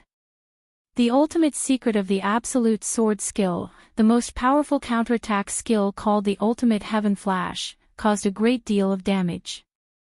Under the condition of being transformed into a mental attack, Lotus's lungs constricted due to the severe concussion, squeezing out blood. Such a terrifying attack caused Lotus' body to tremble, and she gradually fell to the ground. Her consciousness had already begun to blur. Her body had completely lost its strength. Lotus could only force herself to maintain the last trace of consciousness, and try her best to raise her head and look forward. There, Noah was holding the silver holy sword, and was also violently gasping for breath. Of course, Noah was not tired. Ever since he obtained the third perpetual motion machine, Noah's physical strength had become endless, and his body would not feel tired at all. The reason why Noah was violently gasping for breath was completely because of the pain that came from every corner of his body.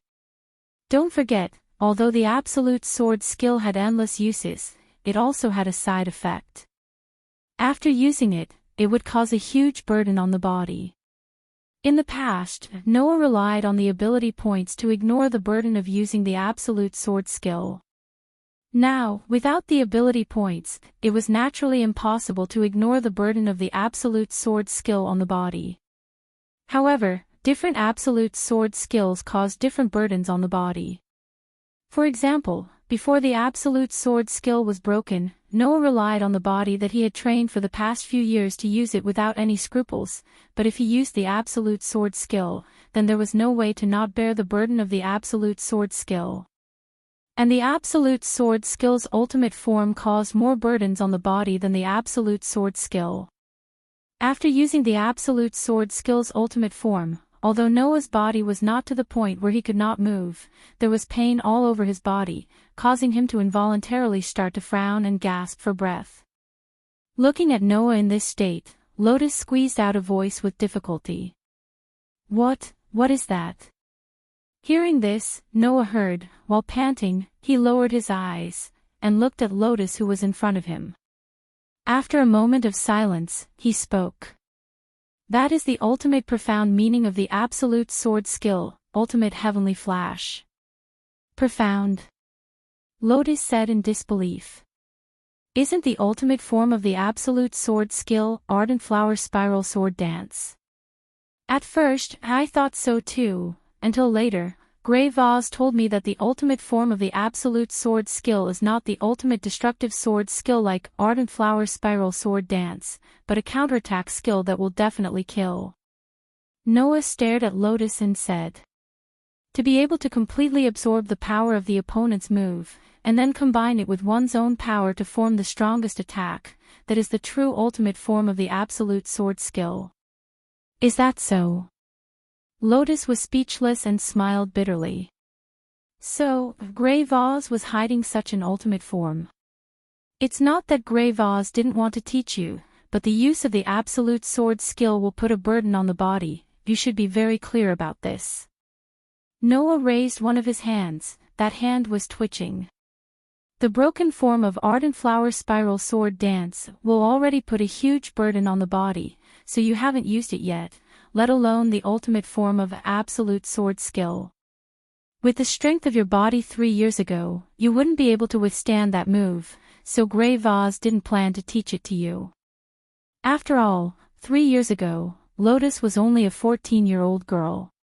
Even if she went through the training of the academy and Grey Vase, how strong could a child's body be? In addition, a female's body was inherently weaker than a male's, so it was not without reason that Grey Vase didn't teach Lotus the absolute sword skill. Even Noah's body twitched like this after using the absolute sword skill. If Lotus used it, she might even lose her life. That's why it was so dangerous.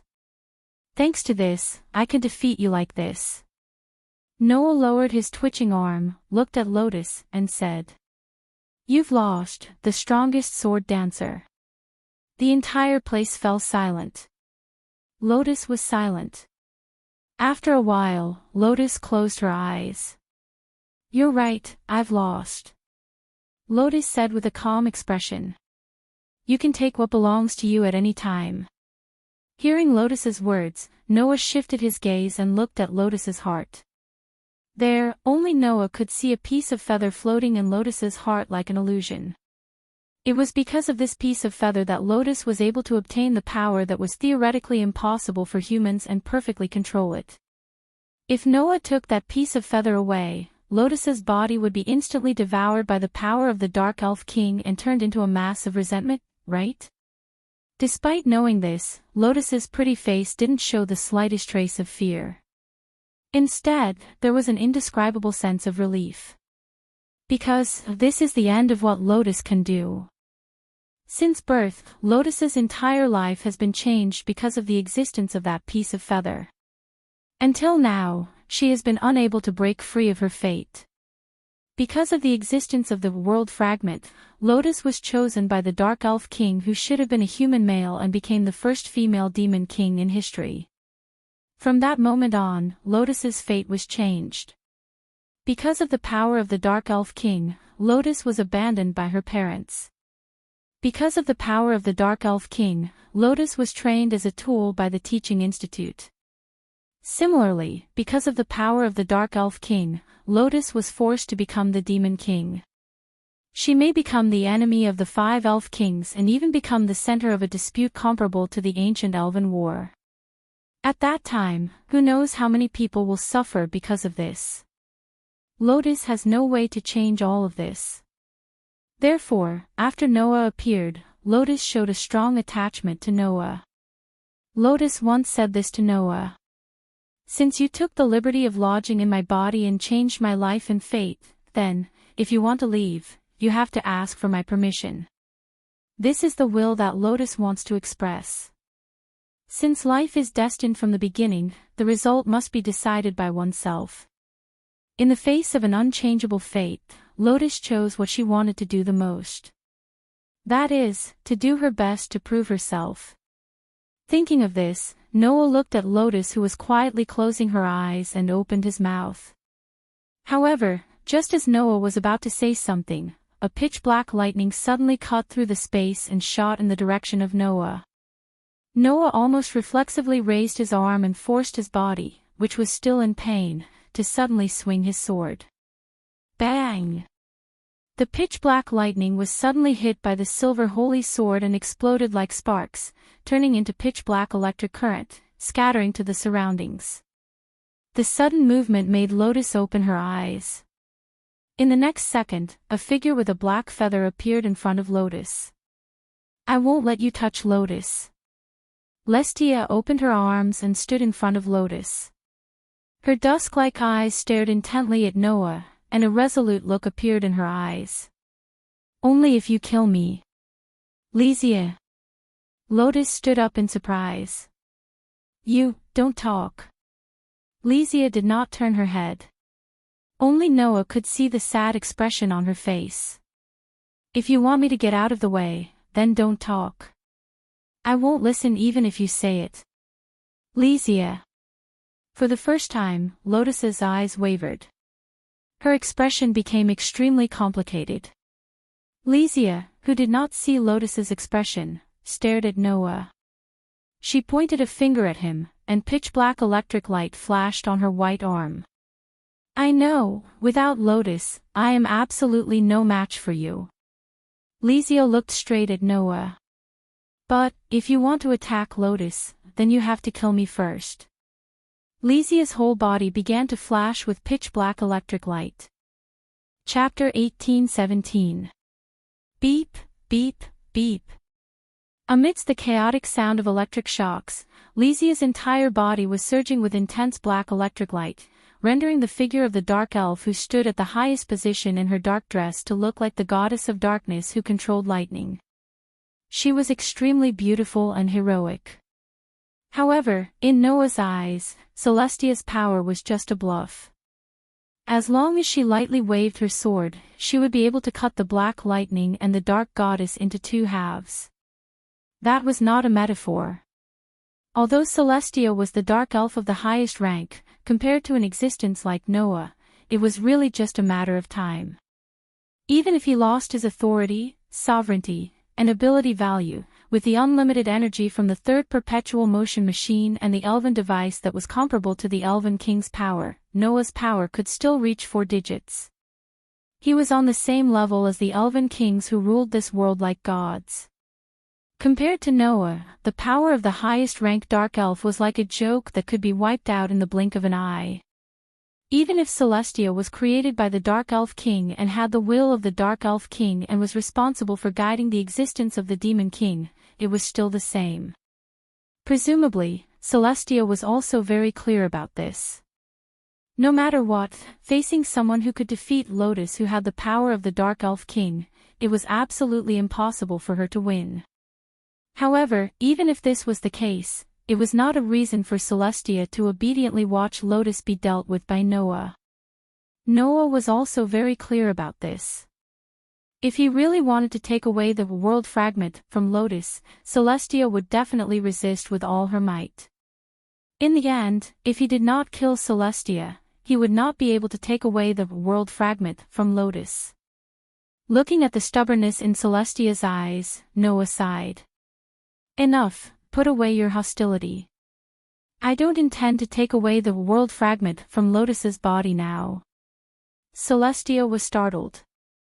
It was not only Celestia, but Lotus was also startled. Under the startled gazes of Lotus and Celestia, Noah said. Right now, I don't have the means to safely extract that whole world fragment from a person's body, unless I dig out Lotus' heart. But if I do that, Lotus will definitely die. Since that's the case, I have no reason to do it under such circumstances. Upon hearing this, Lysia reacted. She stared at Noah, but the vigilance on her face did not disappear.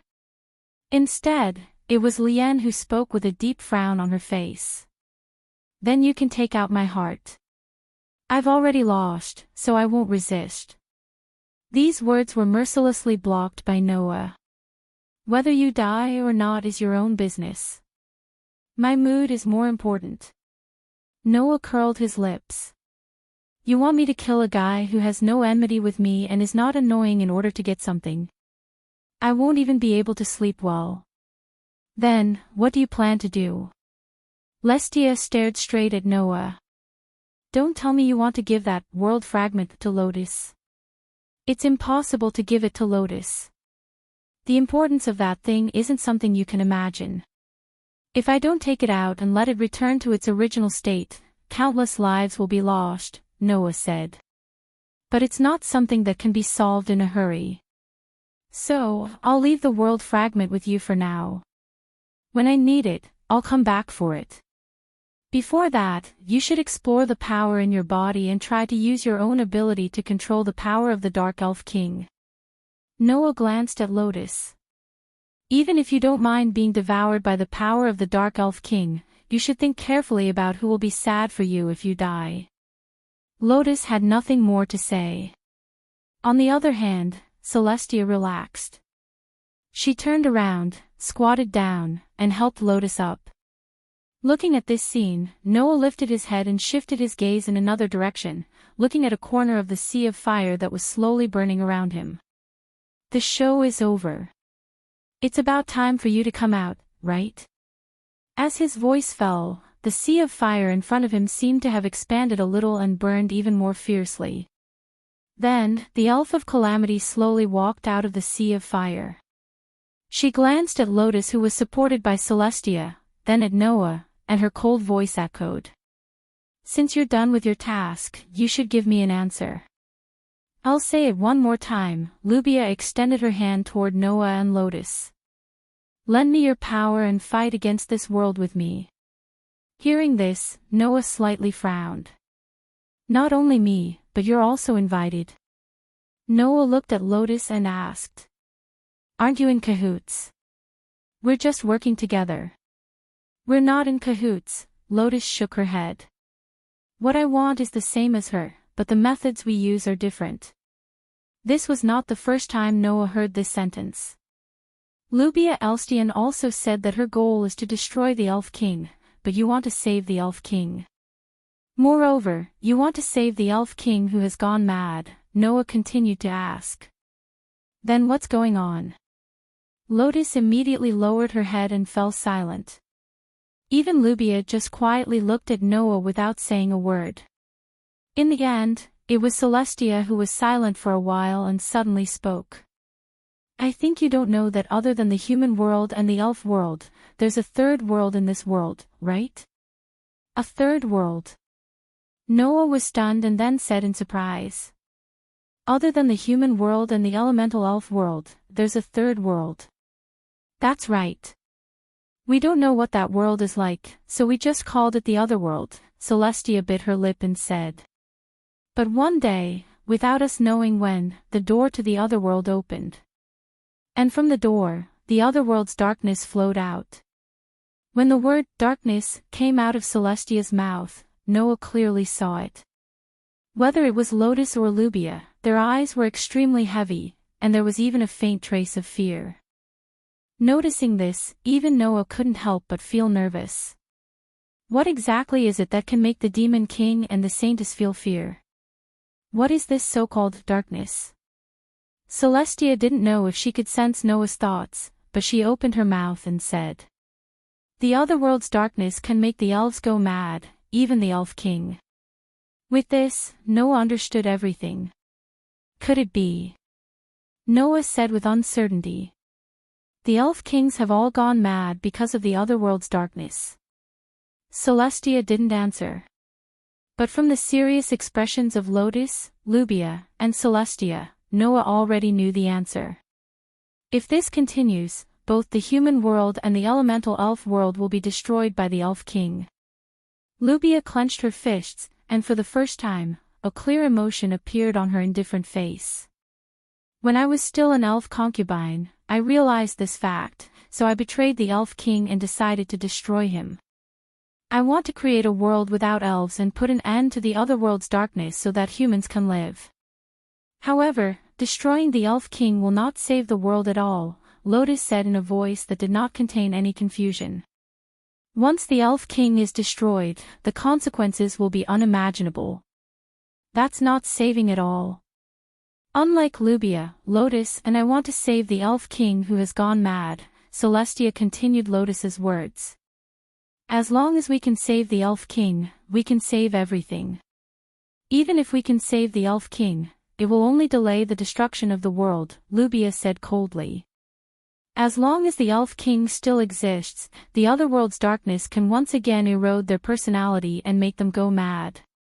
Only by destroying the Elf King can we save the world and put an end to the other world's darkness. At this moment, Noah's gift card suddenly flashed in front of them. A piece of elf ore was released from the gift card. The elf ore flashed with a dazzling light, and an elf girl appeared in front of everyone. Immediately after, the elven girl hugged Noah fiercely. Her face was filled with intense fear as she cried out. Darkness! Darkness! Darkness is devouring me, devouring me. Chapter 18:18. The sudden appearance of the elven girl stunned everyone present. However, the elven girl only hugged Noah tightly as if he was her savior. Undoubtedly, her body was petite, but her strength was so great that it made Noah feel some pain. Under such circumstances, the elf maiden's entire body trembled. Her face was filled with fear, as though she was a child who had a nightmare. She sobbed softly and murmured. Darkness. Darkness is approaching, darkness. Noah was really surprised. Could it be that this elven girl was related to the darkness of the other world? On the other side, seeing the elven girl who suddenly appeared and hugged Noah tightly, Lotus and Celestia were both shocked. That child, could it be, what? Noah hugged the elven girl and turned his gaze to Lotus and Celestia. Do you know this child? Lotus and Celestia looked at each other and could see the surprise in each other's eyes. Then, Lotus said. Don't you know who this child is? If I knew, I wouldn't ask you, Noah said mercilessly. But you too, how do you know this child? No, we don't know her. To be more precise, we have seen her before. Celestia's voice still had a trace of surprise. You don't know, but when Lotus won the Elven Sword Dance Festival 3 years ago, I had already told her about the darkness, and told her to assassinate the Elven King when she made a wish to him. At that time, Lotus successfully eliminated one of the 5 Elven Kings who had gone berserk, freeing the Elven King's original personality. You. What did you say? Noah seemed to understand what Celestia wanted to say and was extremely shocked. Could it be that this child is? It shouldn't be wrong, Celestia and I have seen her 3 years ago. Lotus looked at the elven girl closely. This child is the Water Elven King Isalia Shiva. As soon as she finished speaking. Bang! An abnormally violent flame suddenly ignited and turned into a huge fireball, shooting in the direction of Noah. No! The target of the fireball was not Noah, but the trembling elven maiden who was hugging Noah tightly. The huge fireball was like a burning meteorite. Its size was comparable to a huge rock that could crush a human body, and it carried a shocking amount of heat. While the surrounding area was dyed a fiery red, it swept towards the elven girl. Once hit by such a huge fireball, not to mention a person, even a dragon would be burned to ashes, right? With the elven girl's current powerless body, there was no way she could withstand that level of attack. Once he was hit, he would die. Clang! Just as the huge meteor-like fireball was about to land on the elven girl's body, the elven magic equipment named Demon Slayer let out a crisp sword cry and turned into a ray of sword light, slashing through the huge fireball.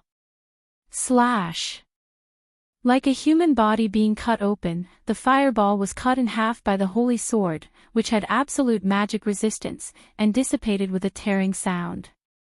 Noah, who had cut the huge fireball in half, raised his head and looked at Lubia with an unpleasant expression. The attack just now was released by Lubia. Immediately, Noah took a deep breath and looked at Lubia coldly. "What are you doing?" Noah didn't get an explanation from Lubia for his question. "I didn't expect to see the Water Elven King here. This is great." Lubia's pair of flame-like red eyes were fixed on the elven girl, and her voice was unprecedentedly cold. "Although there seems to be a problem, this is a good opportunity." Suddenly, a scorching aura was continuously fluctuating from Lubia's body. Sensing the terrifying aura, Lotus and Lestia both reacted. "Lubia." Lotus turned her gaze to Lubia, but her expression became quite serious. "Do you want to destroy the Water Elven King here?" "That's right." Lubia stepped on the scorching flames and began to walk towards Noah and the elven girl. "I won't miss such a rare opportunity. Lotus Asubble, you better not get in my way. I don't want to lose the precious battle force that can fight against the Elven King." Not only did Lotus not listen to Lubia's words, but she also took a step forward. However, her body, which had been hit by the ultimate sky flash, had not fully recovered. Lotus's body went limp and she directly knelt on the ground. "Ren." Lestia hurriedly supported Ren. "Don't force yourself. Although it's only a mental injury, your body has not recovered yet." Lotus immediately bit her lips and showed an unwilling expression. She could only watch as Lubia walked towards the elven girl. The elven girl, on the other hand, still did not seem to feel any danger. She hugged Noah tightly and murmured with a face full of fear. "Darkness." Darkness, due to the loss of her memories and power, the elven girl did not remember her identity. However, when she learned about the existence of darkness from Lotus, Lubia, and Lestia, it seemed to have stimulated the elven girl's past memories and awakened the deepest fear in her heart. Noah knew that the elven girl, whose memories had been stimulated, had completely lost her calm at this moment. This could be felt from the way the other party hugged him tightly and trembled all the time. Thus, Noah whispered to the elven girl. "I'm sorry, you should rest first." After that, Noah reached out a hand and pressed hard on the elven girl's neck. "Ugh!" The elven girl immediately groaned. Her body went limp and her eyes closed as she fainted. Noah hugged the elven girl's petite body and took out the elven ore once again. Hum!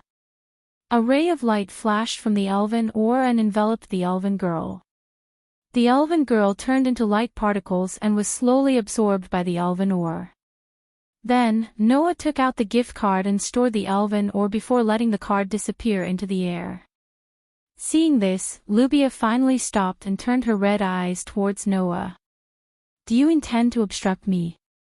Noah did not answer. Instead, he met Lubia's gaze and said indifferently, "Have you asked if I agree to you taking people from me, or even killing them?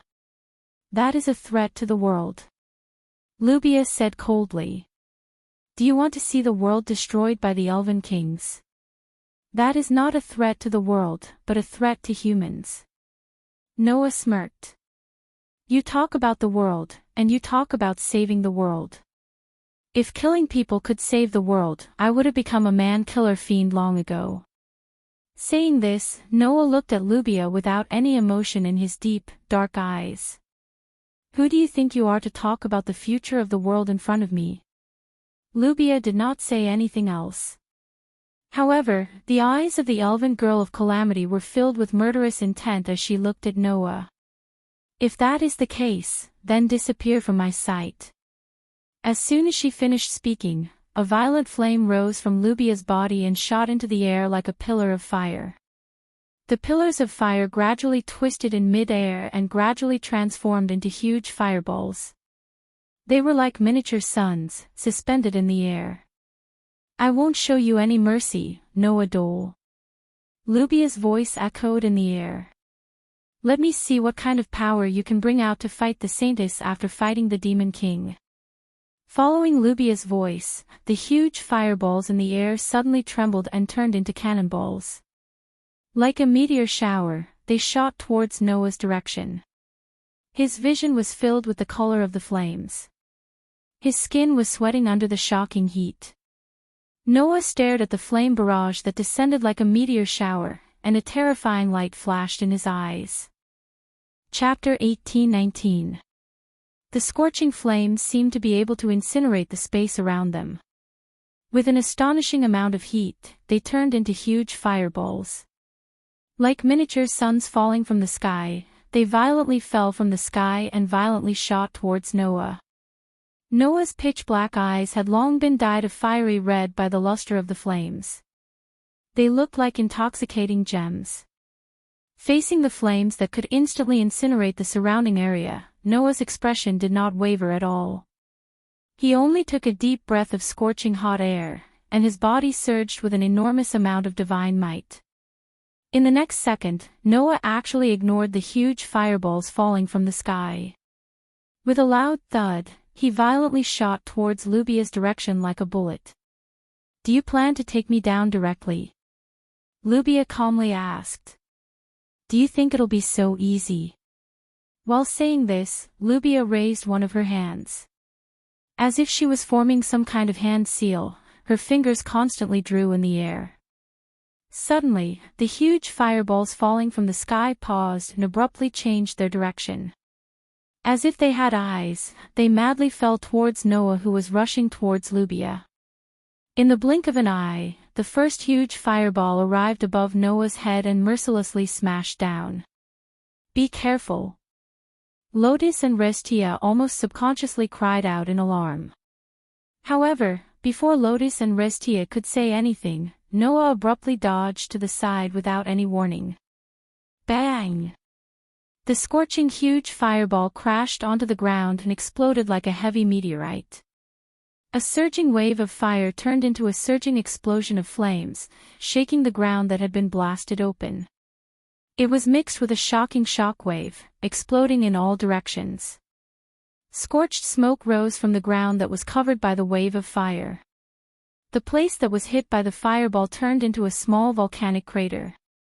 There were even flames rising from it. Noah acted as if he did not feel anything. His pair of eyes did not fluctuate in the slightest. His body violently dashed forward while constantly crossing paths. During this time, one after another, huge fireballs fell from the sky one after another. Bang bang bang bang bang bang. Amidst a series of continuous explosions, huge fireballs fell from the sky and struck the ground one after another. Intense flames exploded, causing the scorching waves of fire to surge in all directions like a roaring torrent. Although its power was astonishing, it was useless if it missed. Noah dodged the falling fireballs with extreme precision. His body flickered like a phantom as he dodged the falling fireballs one after another. Instead of retreating, he charged forward like a thunderbolt towards Lubia's direction. Seeing how Noah accurately avoided all the fireballs, Lubia was somewhat surprised. He actually dodged all of them. What Lubia didn't know was that Noah had superb senses. It wasn't strange for him to avoid all long-range attacks like this. While Lubia was still feeling surprised, Noah's body suddenly trembled. His speed suddenly increased by more than 100 times. Like a bolt of lightning, he charged towards Lubia. Ultimate sword skill. Initial form purple lightning. The silver holy sword transformed into a sudden thrust at lightning speed. Like a running thunderbolt, it flashed through the air, causing a sharp sound of breaking the air. At such a close distance, it was impossible for Lubia to dodge the Godspeed thrust. Poochie. As if her body had been pierced through, the silver holy sword mercilessly pierced through Lubia's body. However, there was no trace of joy on Noah's face.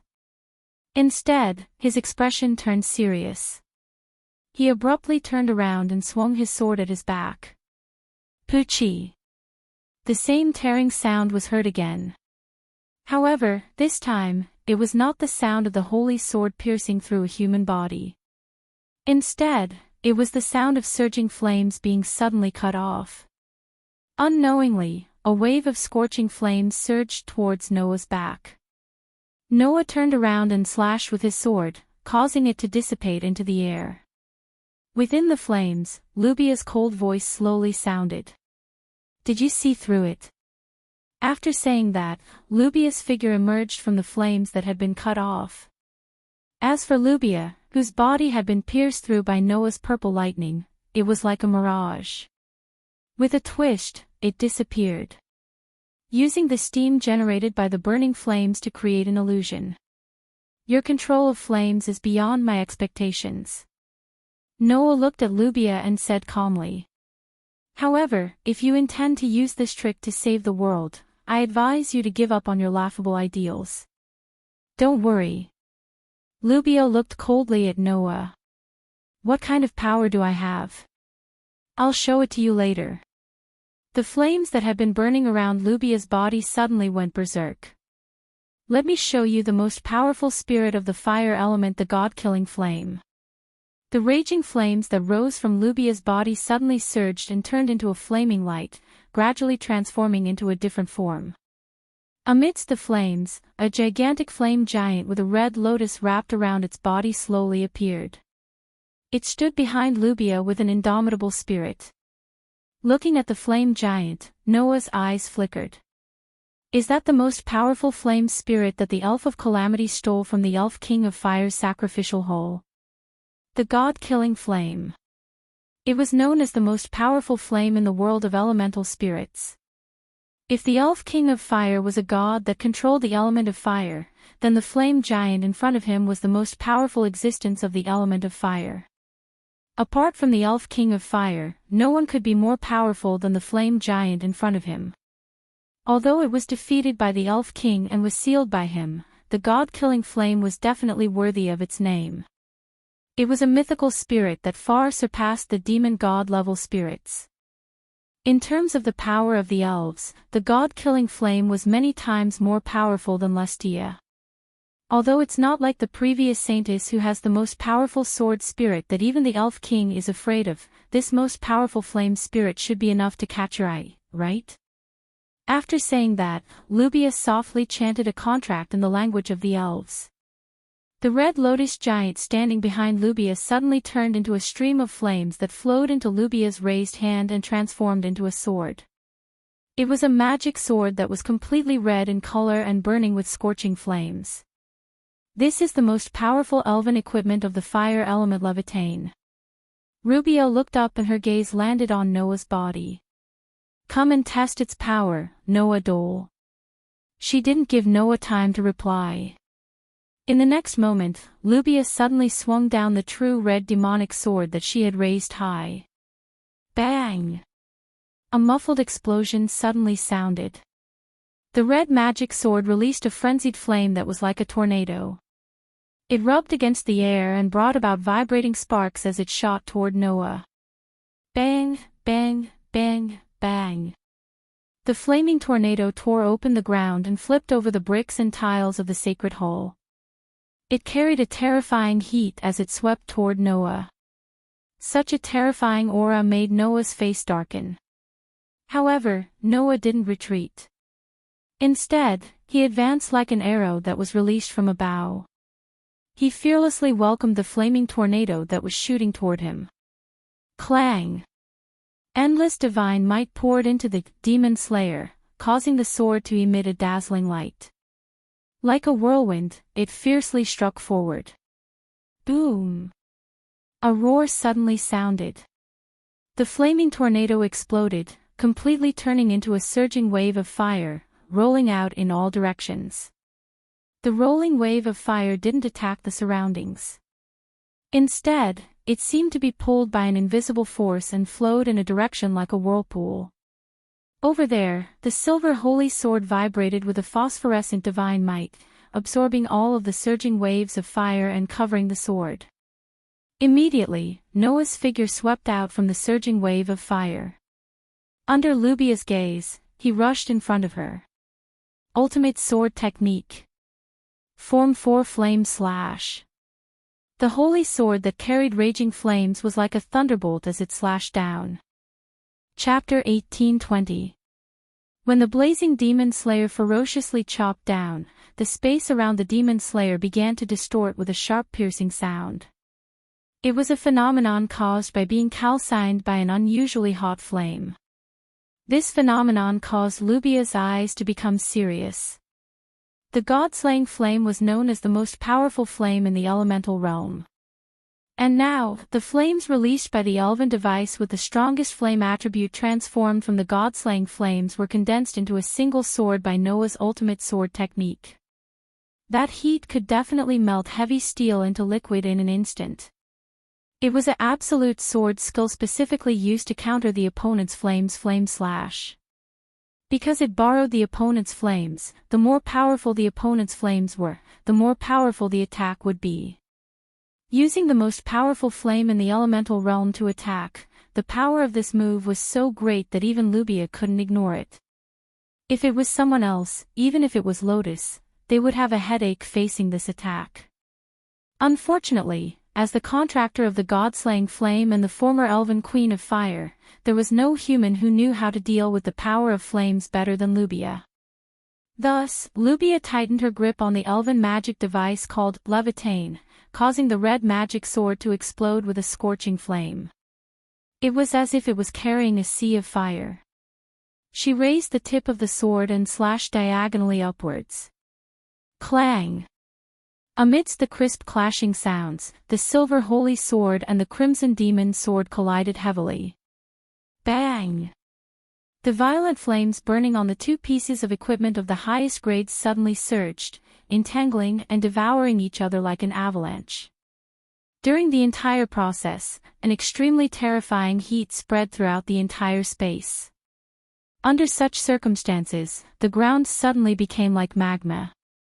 First, it was roasted red, then like butter, it melted little by little. The terrifying heat forced Lotus and Lestia to increase the divine power in their bodies to resist the heat that could even melt the ground. As for the entire space of the Holy Church, it was like the inside of a volcano, turning into a scorching red color. With such heat and such a scene, it was as if one was really inside a volcano. At the center of the volcano, two figures were chasing each other. Clang! With a sword hum, the silver holy sword slashed out like moonlight. Swish! With a whistling sound, the true red demon sword suddenly flashed. The silver holy sword and the red demon sword were like two sword lights, continuously slashing towards each other. Clang clang clang clang clang. The crisp sound of steel colliding with steel resounded throughout the entire volcano-like space, turning into waves of sound waves that reverberated. The cold sword light kept crisscrossing. The sharp blades kept colliding. It was as if Noah and Lubia were dancing. Their sword dance was pleasing to the eye and extremely intense. The clashing sounds of their swords colliding with each other shook the entire space. It was unimaginably intense. That pleasing and extremely high-end sword dance was enough to make anyone intoxicated by it. Even Lotus, who was known as the strongest sword dancer, was the same. Only those with extremely high attainments in sword dance would be able to clearly see this intense attack and defense, right? In Lotus's eyes, there was nothing she could find wrong with this sword dance. Noah, who was holding the silver holy sword, was constantly attacking. As he moved forward, he made the fairy device slash out like a whirlwind. Lubia, who was holding the red demon sword, was constantly retreating. Her footsteps were hurried and she seemed to be floating, constantly deflecting the whirlwind-like slashes. It is obvious that Noah has been on the offensive while Lubia has been on the defensive. Even so, the sword dance between the two was unimaginably intense. Neither of them was at a disadvantage. Paw!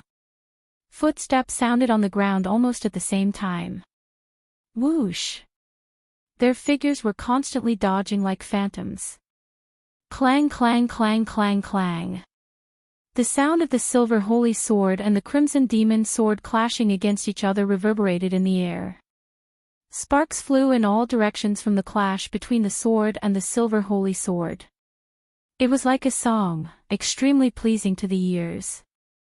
In the end, after a dozen rounds, the two fairy devices did not touch each other's bodies. In the entire process of the intense battle, the distance between the two was never more than 1 meter. Noah and Lubia continued to exchange blows under such circumstances.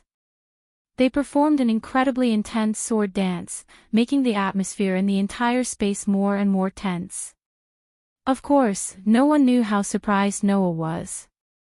Is this girl really the former fire fairy G? It was no wonder that Noah had such a thought. It should be noted that witch G of the Divine Rights Institute, whose goal was to serve the King of Elves, was very noble, and her attainments in the sacred music of ceremonies were extremely high. However, when it came to the sword dance, she didn't put any effort into it. Her fighting ability was almost the same as an ordinary person's. For example, Fianna almost always let Geokius perform on his own during the battle. She even let him focus on defense, while she could only give simple orders. Her combat ability could be said to be the weakest among all the contestants in the Elven Sword Dance Festival. As a former fairy G, Lubia should have never been trained as a fairy envoy. She should not be so good at sword dance. However, at this moment, Lubia was actually able to fight Noah to a standstill. That was not normal at all. Could it be that after betraying the Fire Fairy King, Lubia began to train as a fairy envoy? Could it be that she was able to fight against Noah after 4 years? But Lubia was not Lotus. Lotus's talent in sword dance was unimaginably high. 4 years ago, after escaping from the academy, Lotus learned the ultimate sword skill from Gray and Vav for a year. 3 years ago, she dominated the Fairy Sword Dance Festival and won the title of the strongest sword dancer. This was enough to show Lotus's talent in sword dance. With such talent, after 3 years of training, even Noah had to admit that Lotus's sword skill was comparable to Tony, who was known as the King of Swords. This showed how talented Lotus was in sword dance. And this was because Lotus had been trained in the academy since she was young and had laid a solid foundation. That was why she could cultivate the ultimate sword skill to such a level after 4 years of training. But Lubia was only raised as a fairy G since she was young. She did not receive any proper training as a fairy envoy. How could she train the sword dance to such a level in just 4 years? Or did Lubia have a better talent than Lotus? Noah would rather die than believe such a thing.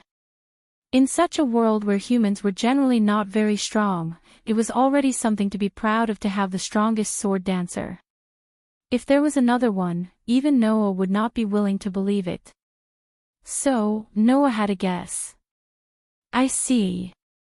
Not only did you inherit the power of the Saintess, but you also inherited the Saintess sword skill.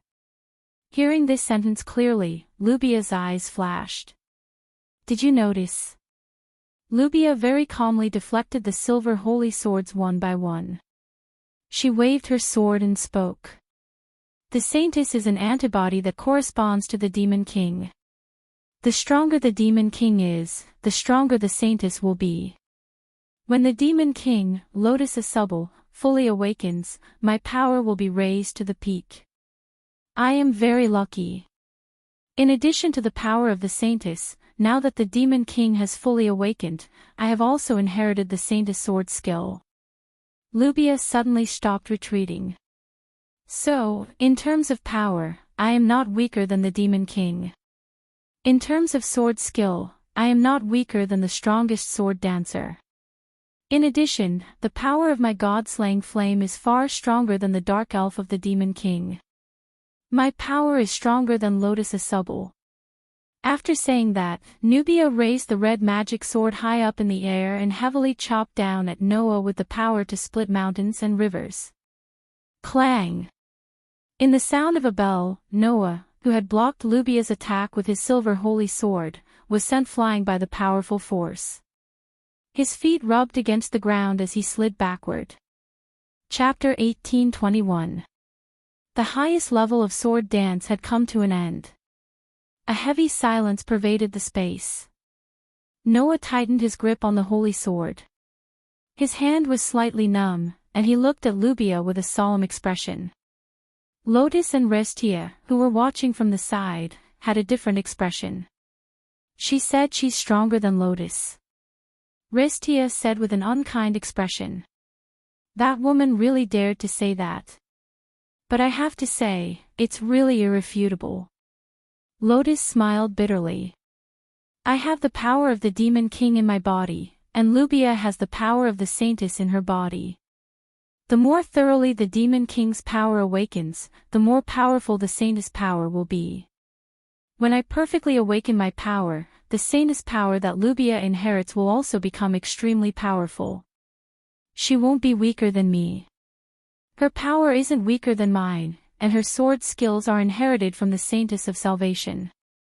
Since her power and sword skills are on the same level, then all that's left is to compete with the contracted spirits. Lotus turned her gaze to the true red demonic sword in Lubia's hand. Restia, it's true that you're the highest level dark elf, and your level is at the demon god level. But Lubia's god-slaying flame's power is far beyond the demon god level, and has even reached the mythical level. So naturally, I'm weaker than her. Restia was speechless. In other words, Lotus wasn't weaker than Lubia, but she was weaker in terms of contracted spirits. The one who lost to Lubia wasn't Lotus, but Restia. Restia could only feel helpless about this. After all, the god-slaying flame was known as the strongest flame in the world of elemental spirits, second only to the fire spirit king. Although Restia was the highest level dark elf, she wasn't the strongest dark elf. On the contrary, the god-slaying flame was the strongest flame spirit, and that was enough to explain everything. But Restia's dust-colored eyes looked at Lubia. How much did Lubia Elstian pay in order to form a contract with that flame sprite? Lotus didn't answer. This was because Lotus herself didn't know how much Lubia had to pay to successfully contract a mythical elf. Therefore, even if Lubia was stronger than Lotus with the god-slaying flame, that power couldn't be used for long. From a long-term perspective, Lubia's strength was too illusory. But it was undeniable that, at least at this moment, Lubia's overall strength was stronger than Lotus. Ren, Celestia, and Noah naturally understood this matter as well. Phew, Noah exhaled a mouthful of turbid air and raised his head to look at Lubia. Noah spoke. Since that's the case, I'll fight you with all my strength. His words stunned everyone present. Go all out. Lubia stared at Noah. Are you trying to say that you haven't used your full strength until now? No, in the battle with Lotus, I have already used my full strength, Noah said indifferently. So, instead of saying that I haven't used my full strength, it would be better to say that, just like the sky-extinguishing flash, I still have a trump card that none of you know about. Lubia narrowed her eyes. Lotus and Lestia stood up in surprise. Under such circumstances, Noah closed his eyes and chanted softly. Divine starlight, lightning of salvation, wisdom of the goddess, indestructible steel, sword, appear in my hand. The elven mark on the back of Noah's hand burst out with a dazzling light. It was not the unique silver light of the holy sword. It was the most dazzling light in the world, a platinum light. Amidst the light, a platinum-colored divine blade slowly appeared in one of Noah's hands. Clang! The platinum divine sword shone with a dazzling light. The light filled every corner of the surrounding space, causing the surrounding sea of fire to be reflected in a platinum color. The dazzling light made Lubia, Lotus, and Lestia squint their eyes slightly, their eyes filled with astonishment. A second elven. Lotus muttered in astonishment. He contracted a second elven. A dual contract. Lestia was also stunned. He's actually a dual contractor? His hidden trump card is a second elven. Lubia frowned and said sarcastically. How foolish, I thought you had something else up your sleeve. It was not unreasonable for Lotus and Lestia to be so astonished by Lubia's sarcasm. A dual contract was not a good thing. The more elves one contracted, the better it was. Forming a contract with two elves at the same time and having multiple elves might be able to complement each other's weaknesses in battle and display a variety of abilities. However, contracting elves would negatively affect each other. When an elven user formed a contract with two elves at the same time, the divine aura of the two elves would interfere with each other, causing the two elves to be unable to display their original strength. Therefore, under normal circumstances, no one would form a contract with two elves at the same time. Although Noah's second elven was beyond everyone's imagination, under a dual contract, the two elves would interfere with each other, causing his strength to decrease instead of increase. Thus, how could Lubia not be sarcastic? How could Lotus and Lestia not be astonished? However, no one knew. Although Noah's Athena was an elf, it was essentially Noah's authority. Under Noah's absolute control, Athena's power would not interfere with Aster's power at all. Thus, Noah held the demon slayer in one hand and the heavenly sword in the other, feeling the divine aura of the two flowing smoothly through his body. He raised his head and smiled at Lubia. You'll find out whether I'm stupid or not. After saying that, Noah suddenly raised the platinum divine sword. Bloom, lightning of salvation. The platinum divine sword suddenly trembled. Beep, beep, beep. In the next moment, dazzling lightning appeared on the divine sword. Amidst the intense sounds of collision, it was like a bolt of lightning that shot into the air and gradually converged into a violent pool of lightning. At this moment, Lubia's heart suddenly felt a sense of foreboding. Her pair of red eyes suddenly froze, and she abruptly stepped on the ground and retreated rapidly. Almost at the same time, the violent pool of lightning trembled. In the next second, a bolt of lightning violently shot out like a bolt of lightning. In an instant, it pierced through the air and landed heavily on Lubia's original position. Boom! The violent lightning blasted the ground with a loud bang, stirring up a sky full of rocks and powerful shockwaves that exploded in all directions. A huge hole appeared there, emitting scorched smoke, and the smell in the air changed.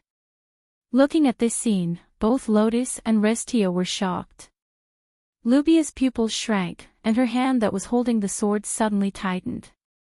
This was not a power that a dual contractor could display.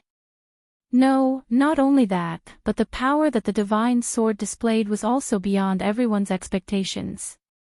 While Lubia was still in shock, Noah's voice was extremely clear.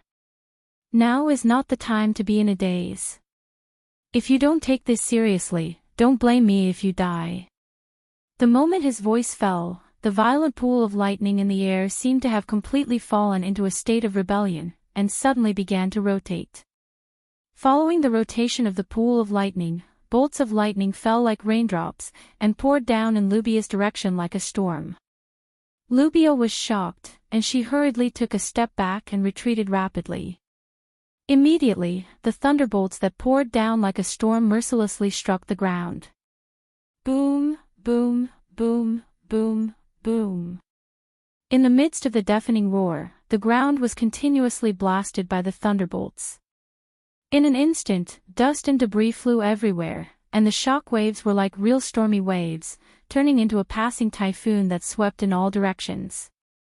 Lubia could only continuously dodge, avoiding the violent thunderbolts that fell from the sky, and let the thunderbolts fall one after another on the ground, shattering the bricks and tiles of the sacred hall.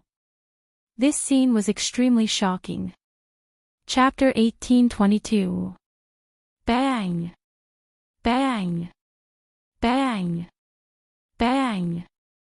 The violent lightning continued to wreak havoc in the great hall of the Holy Church, causing the muffled sounds of explosions to reverberate in the air. Under the direct impact of the lightning, the ground had long been filled with craters, becoming riddled with holes and potholes. The hall, which was originally covered by a sea of fire and looked like the interior of a volcano, suddenly became shaky under the direct strikes of the lightning. It was as if it could collapse at any time. It was frightening. Under such circumstances, the violent lightning bolts continuously shot out from the lightning pool floating in the air and mercilessly struck the ground. Chee! A faint sound of thunder rang out, causing a lightning bolt to fall directly towards Lubia, who was dodging. Lubia, who had just dodged a lightning bolt, was in a state where she had yet to recover her strength. There was no way she could dodge it. However, Lubia's body suddenly trembled violently, and her entire body became somewhat illusory at this moment. Bang! The lightning bolt fell violently and solidly onto Lubia's body. However, both Lotus and Celestia saw it clearly. The lightning bolt did not hit Lubia. Instead, it passed through Lubia's body without any hindrance, causing the illusory figure to explode. At the same time, not far away, Lubia, who was holding the crimson demon sword, appeared with flames burning all over her body. She was completely unharmed. The illusory figure just now was obviously just another illusion created by Lubia using the evaporating airflow. However, Lubia's breathing began to quicken. Noah, who was holding the platinum divine sword, looked at Lubia and said indifferently, "What? That's not enough." Lubia's expression suddenly became somewhat unsightly. After a while, Lubia took a deep breath and calmed her somewhat rapid breathing.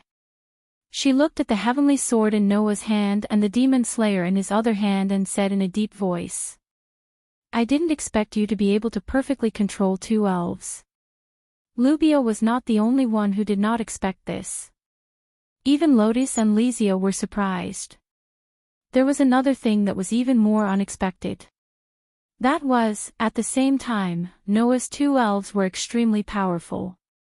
Aster was the most powerful sword elf that even the Elven King was afraid of. Athena's strength was also not below Aster's. There was no doubt that both of Noah's elves had surpassed the mythical level. Yet, Noah was able to form a contract with both of them at the same time. It was like a joke. Forming a contract with the most powerful sword elf will lead to death. Lubia's gaze towards Noah had changed. Yet, you're able to form a contract with another powerful elf under such circumstances. What price did you pay? Shouldn't I be the one asking you this question? Noah looked at Lubia with a faint smile on his face. Do you have the right to say that? Lubia was speechless. After a while, Lubia lowered the truer demonic sword in her hand. Her eyes flickered. Your strength is beyond my imagination. If possible, I really don't want to be your enemy. As she said this, Lubia's eyes flickered with an indescribable emotion. I'll say it again. I must save this world. I can't just watch the world be destroyed by the Elven King. So, give me the water, Elven King. The entire place fell silent. At this moment, everyone could see the emotion in Lubia's eyes. It was not the coldness of the past, nor was it the intense emotion. Instead, it was a strong sense of mission. This girl had already made saving the world her mission. Since the day she discovered that the Elven King had been corrupted by the otherworld darkness, this girl had been yearning for salvation. Unfortunately, Lubia's wish was undoubtedly wrong. I won't agree to it, Noah said calmly. No matter what, when there is a sacrifice, it can no longer be counted as salvation. You, who take sacrifice for granted, will never be able to save this world. Lubia's eyes flickered violently. At this moment, there was a slight wavering in Lubia's eyes. However, that trace of hesitation immediately disappeared after a second. Hoping for salvation without sacrifice is the most naive thinking. As she said those words, violent flames rose from Lubia's body and turned into a sea of fire that instantly lit up the entire holy church's sacrificial hall. I won't pray that there won't be a sacrifice. I will only minimize the sacrifice. Even wars between countries can't avoid sacrifice. You want to fight against the world and expect a perfect ending. You're so naive that it's laughable. As if in response to the anger and unwillingness in Lubia's words, the flames that lit up the entire holy church's sacrificial hall rose with the wind and turned into a monstrous wave of fire. If you want to protect everything, then try and defeat me. As soon as she finished speaking, the monstrous wave of fire suddenly trembled and surged toward Noah's direction. Suddenly, wherever the wave of fire passed, the space was distorted by the shocking heat and even the air began to evaporate. Facing the monstrous wave of fire, Noah was like a tiny ant that would be killed in an instant. However, looking at the monstrous wave of fire that was surging toward him, Noah showed a fearless expression. Clank! The platinum divine blade burst out with a dazzling light. Holding the dazzling divine blade in his hand, Noah spoke in a loud voice. If defeating you can protect everything, then I will never lose. The platinum light shining from the divine blade was as dazzling as the sun. It was so dazzling that no one could look at it directly. Immediately, Noah's voice rang out clearly. Bloom, O light of salvation! The dazzling light turned into a dazzling flash. Like a beam of light, it pierced through space and shot out with a terrifying power that made one's hair stand on end. It directly faced the monstrous wave of fire that was surging toward him. Kaboom! An earth-shattering roar resounded and turned into rolling sound waves, causing the entire burning sacred hall to tremble violently. The dazzling light and the monstrous wave of fire collided heavily, stirring up layers of energy ripples. It was like an invisible shock wave, also shaking in all directions. However, this situation did not last for long. After a while, the attack from the divine blade of salvation, which could even cut a star in half, only lasted for a moment. Then, the light grew brighter. Then, the light suddenly pierced through the wave of fire. Poof! In the clear sound of cloth tearing, the dazzling aurora cut through the wave of fire and separated the heat. It was as if it had split the sea of fire and dispersed the monstrous flames. Wah! Lubia's expression changed drastically. Her eyes were filled with disbelief. At this moment, in the midst of the monstrous wave of fire that was violently dispersed, a figure rushed over like a meteor. Dah! With a powerful landing sound, Noah's figure suddenly appeared in front of Lubia. Lubia's pupils shrank to the size of a needle tip. She had no time to be shocked. She forced her body to retreat. However, it was already too late to react. Whing! Amidst the vibrations, a vast amount of divine power surged into the holy sword and divine saber, causing the two highest-grade elven magic devices to flash with a dazzling light. Absolute sword skill. Formbreaker, ardent flower spiraling sword dance 48 consecutive slashes. The silver holy sword and the platinum divine blades suddenly danced, interweaving into an absolutely unavoidable sword formation that bloomed in front of Lubia like an exploding flash of light. Under the horrified expression of Lubia, the sword dance was unleashed on her mercilessly. Poochie poochie poochie poochie. Continuous sounds of slashing rang out. Ah! Lubia's sorrowful cry rang out as well. Chapter 1823. Whoosh! The scorching flames were still burning in the great hall of the holy church, but the heat was not as terrifying as before. Within the sea of fire, Rubia Elstian fell heavily to the ground. Her pair of red eyes seemed to have lost their luster, becoming dull and lifeless. Clang! The dazzling radiance of the demon slayer and the heavenly sword also began to dim bit by bit. Noah held the two elven magic devices tightly, looking at Rubia who had fallen to the ground. His breathing became rapid again. Pain came from every part of his body once again. The hands holding the holy sword and heavenly sword also began to tremble. Feeling every muscle in his body twitching, Noah could not help but laugh bitterly. Using the final style and then breaking style, this result is natural. As the final style of the ultimate sword skill, Noah's body had already suffered some side effects when he used the ultimate sword skill. The breaking style of the ardent spiraling sword dance was the most powerful move of the ultimate sword skill, so the side effects were also very large. At least, the side effects that Noah was suffering now were definitely much greater than when Lotus used the ardent spiraling sword dance. First, when Lotus used the ardent spiraling sword dance, the combo was only 36, but Noah used 48 combo of the ardent spiraling sword dance. The more powerful the ardent spiraling sword dance was, the more powerful the side effects were. Second, as mentioned before, the breaking style of the ardent spiraling sword dance was originally the ultimate sword skill of the dual sword school. Even if Noah and Lotus could use one weapon to use the ardent spiraling sword dance, the power of the ardent spiraling sword dance was definitely not as strong as when they used two weapons. Now, Noah used two weapons and used the complete version of the ardent spiraling sword dance. Not only did the power of the ardent spiraling sword dance increase, the side effects on the body also increased. In addition to the burden on the body when he used the ultimate sword dance, Noah could still move, which meant that his body was strong. Noah, who was silently enduring the pain from every part of his body, raised his eyes and looked straight ahead. Cough, cough.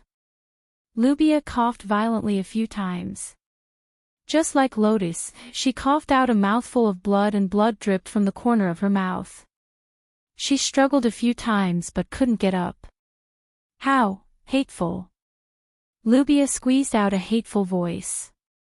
Undoubtedly, her whole body was already twitching, but she was still struggling with difficulty, as if she didn't allow herself to fall. It was quite crazy. However, doing so was undoubtedly tormenting oneself.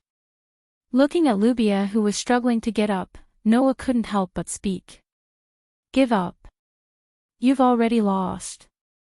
Hearing this, Lubia shuddered. Lost? Lubia repeated as if she was sleep-talking.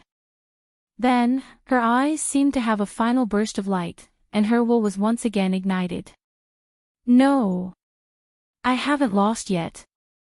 This sentence was only met with a sigh. Stop deceiving yourself, Rubia. With Lysia's help, Lotus came in front of Lubia. She lowered her head and looked at the disastrous elven concubine. After taking such a blow, it's impossible for you to stand up again. After taking the full brunt of Noah's divine might, as well as the demon slayer and heavenly sword, which were the most powerful ultimate sword skills of the elven devices, Lubia could no longer stand up. Even if Noah had turned the elven device into a weapon that could damage the mind, it was already a miracle that Lubia was still conscious and did not faint after taking such a blow. As for standing up, that was already impossible. At least, it was impossible for her to do so now. Rubia should be the clearest about this. So what?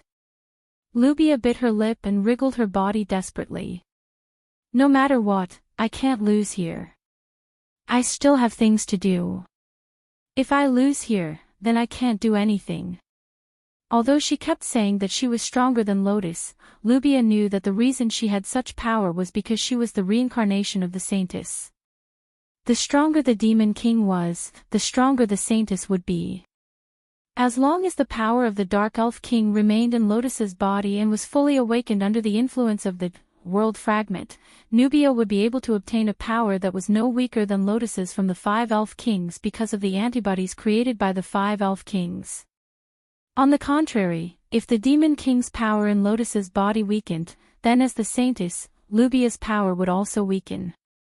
After all, it was not Lubia's own power, but the power of the 5 Elven Kings. In other words, it was impossible to use this power to fight against the 5 Elven Kings. Therefore, Lubia could only think of using Lotus and Noah to make these two fight for her. Unfortunately, both Noah and Lotus did not agree with Lubia's idea. If that's the case, at least now that the Water Elf King is in trouble, I can use this power to destroy them, even if it's just one of them.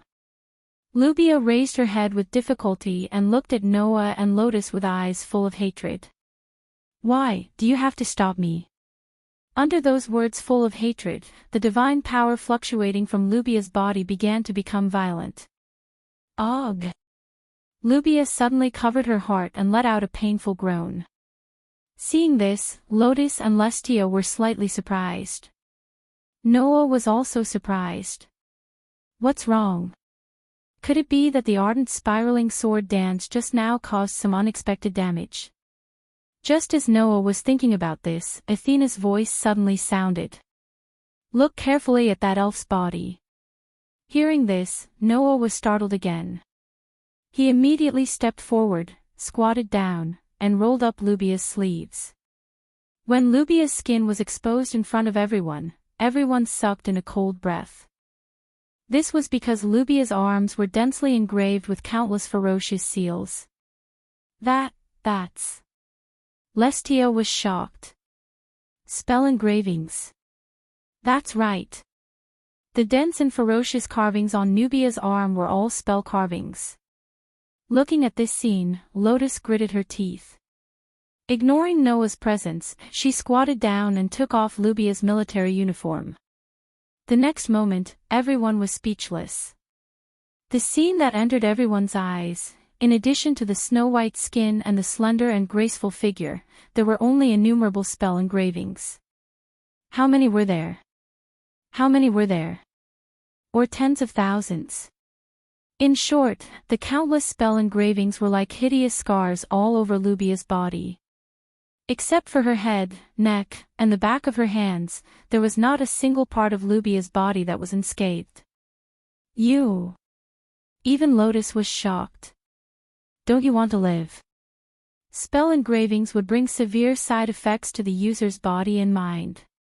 In the past, there were countless elven users who were completely crippled because of a single spell engravings. Even Gravath had lost her power as an elven messenger because of the spell imprint in her heart, so how could anyone else do the same? Yet, Lubia's entire body was covered in spell engravings. She was simply courting death. Even Noah thought so. Once upon a time, Versilia also had a large number of spell engravings, but she went completely insane overnight. In the end, it was Noah who used the Demon Slayer to break the spell engravings on her body, saving her life. And the number of spell engravings transplanted on Lubia's body was much more than Versilia's. Could this person have been suffering from the backlash of so many spell engravings all this time? How in the world did she survive? Seeing Lubia's expression becoming more and more pained, Noah took a deep breath and raised the holy sword in his hand. Aster, can you get rid of these spell engravings? No problem. Aster's voice immediately sounded. What? Lotus asked in surprise.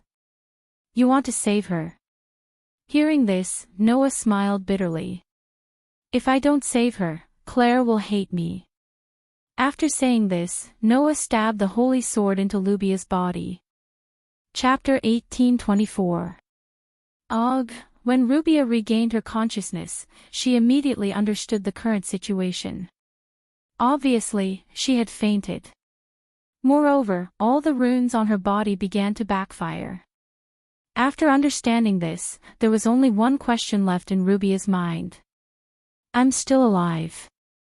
The runes on her body were all over her body. No one knew better than Lubia what would happen if there was a backlash from such a large number of rune engravings. Rubia knew that she would not be able to survive.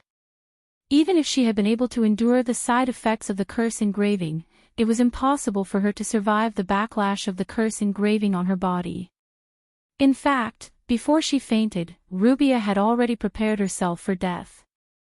However, Rubia was not afraid. If she was afraid of death, she would not have implanted so many runes on her body. Rubia only felt regret. The regret of not being able to fulfill her wish. With such regret, Rubia fainted and quietly welcomed death. In the end, when she regained her senses, she was bewildered, which was rare for her. When she opened her eyes, the first thing she saw was an old ceiling.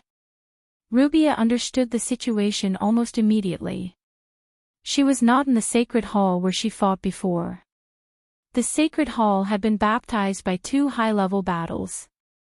It was impossible to preserve such a complete ceiling. Therefore, Rubia's current location had been moved. Through someone's hands. Rubia sat up abruptly. As soon as she sat up, a voice entered Rubia's ears. "You're awake." Hearing this voice, Rubia immediately turned her head and looked at the source of the voice. In front of a bonfire, Lotus, who was wearing a witch costume, was looking at Rubia. Next to her was a pitch-black magic sword. Beside Ren, Noah also sat down and leaned against a wall. He glanced at Rubia and said, "Don't worry about it.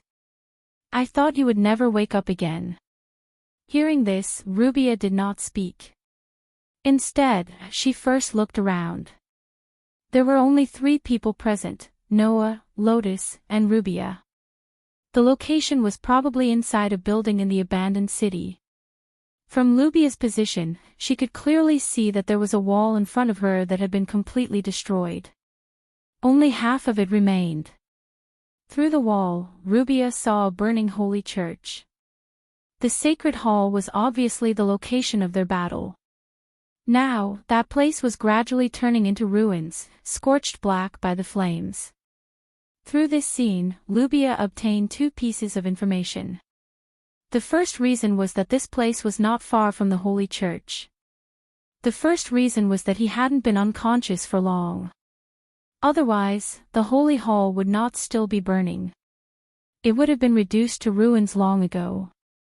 Looking at the sky, although it was still dusky, it should be noon. Combining all the information and the current situation, Rubia seemed to understand the whole story. There was no doubt that she had been saved. And according to Rubia's understanding, there was only one person who could save her. So, Rubia silently pulled up her sleeves. On his skin, the scar-like spell runes had completely disappeared, allowing his skin to return to its original white and flawless state. After feeling the condition of her body, Rubia could tell everyone with certainty. All the spell runes on her body had been removed. No. It wasn't just the spell runes. It seems that you've discovered it. Lotus had been silently watching Rubia's actions until now. That's right, it's not just the spell runes. Your elf mark has also been removed. Elf mark. It was the proof of a contract between an elf user and an elf. With the elf mark, the elf user could open a door for the contracted elf to pass through and summon the contracted elf at any time. Without the elf mark, it could only mean one thing. That was, Rubia had lost her contracted elf. The god-slaying flame, which was known as the strongest flame in the elemental elf world, was now no longer Rubia's contracted elf.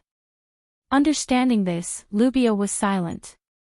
Seeing Rubia like this, Noah raised his eyebrows and said with a half-smile. "You don't seem surprised at all."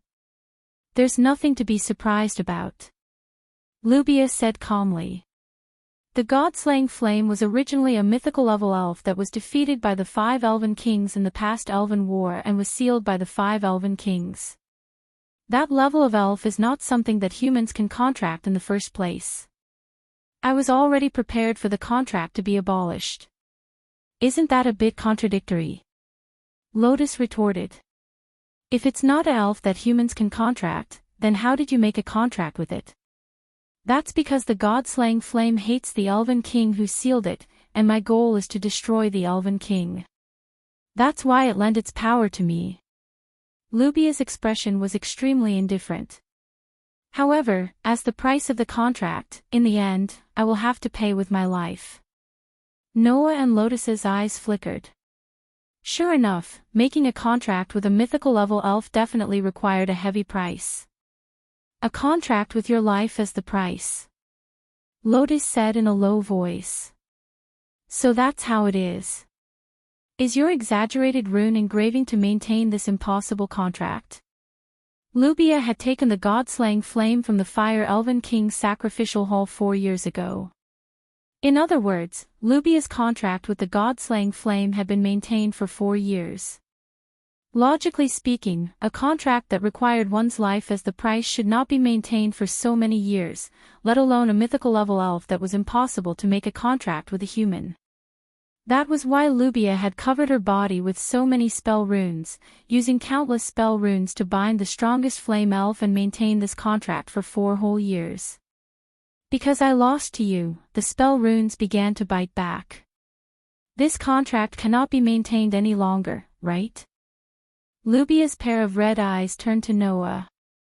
If that's the case, according to the price of the contract, the god-slaying flame should have come out to take my life the moment the spell runes on my body were removed. But Lubia was still unharmed. What was this all about? Noah could see Lubia's confusion. However, Noah pursed his lips and said, "Don't worry about it. Although my body is not in good condition after 2 battles, and Lotus was seriously injured by me, you don't think that a mythical level elf can successfully kill someone from our hands, do you?"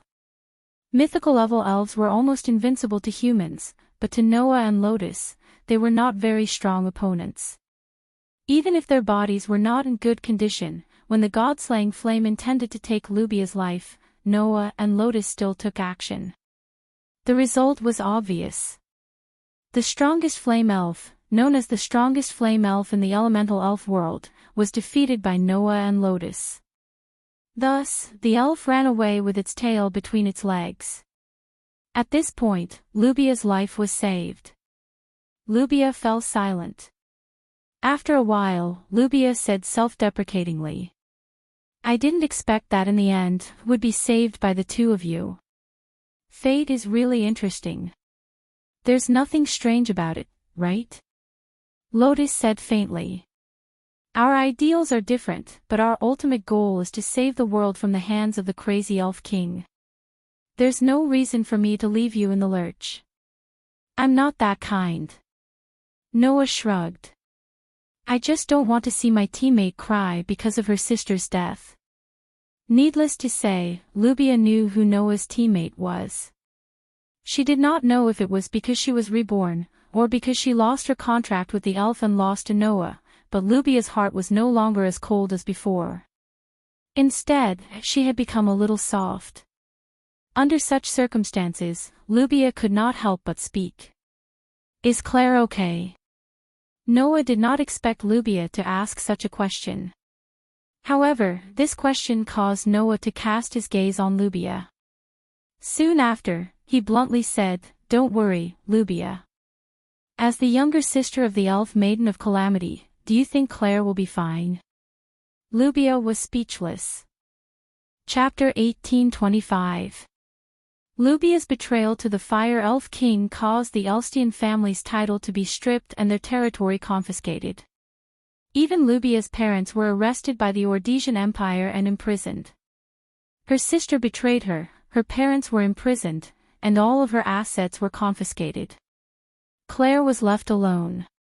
A little girl who is only 12 or 13 years old has been enduring the hateful gazes of others while silently honing her skills, all for the sake of one day winning the Elven Sword Dance Festival and learning the truth of her sister's betrayal. She has endured for 4 years. Noah looked directly at Lubia. "Do you think that's good?" Facing Noah's question, Lubia couldn't find the words to refute. She could only remain silent.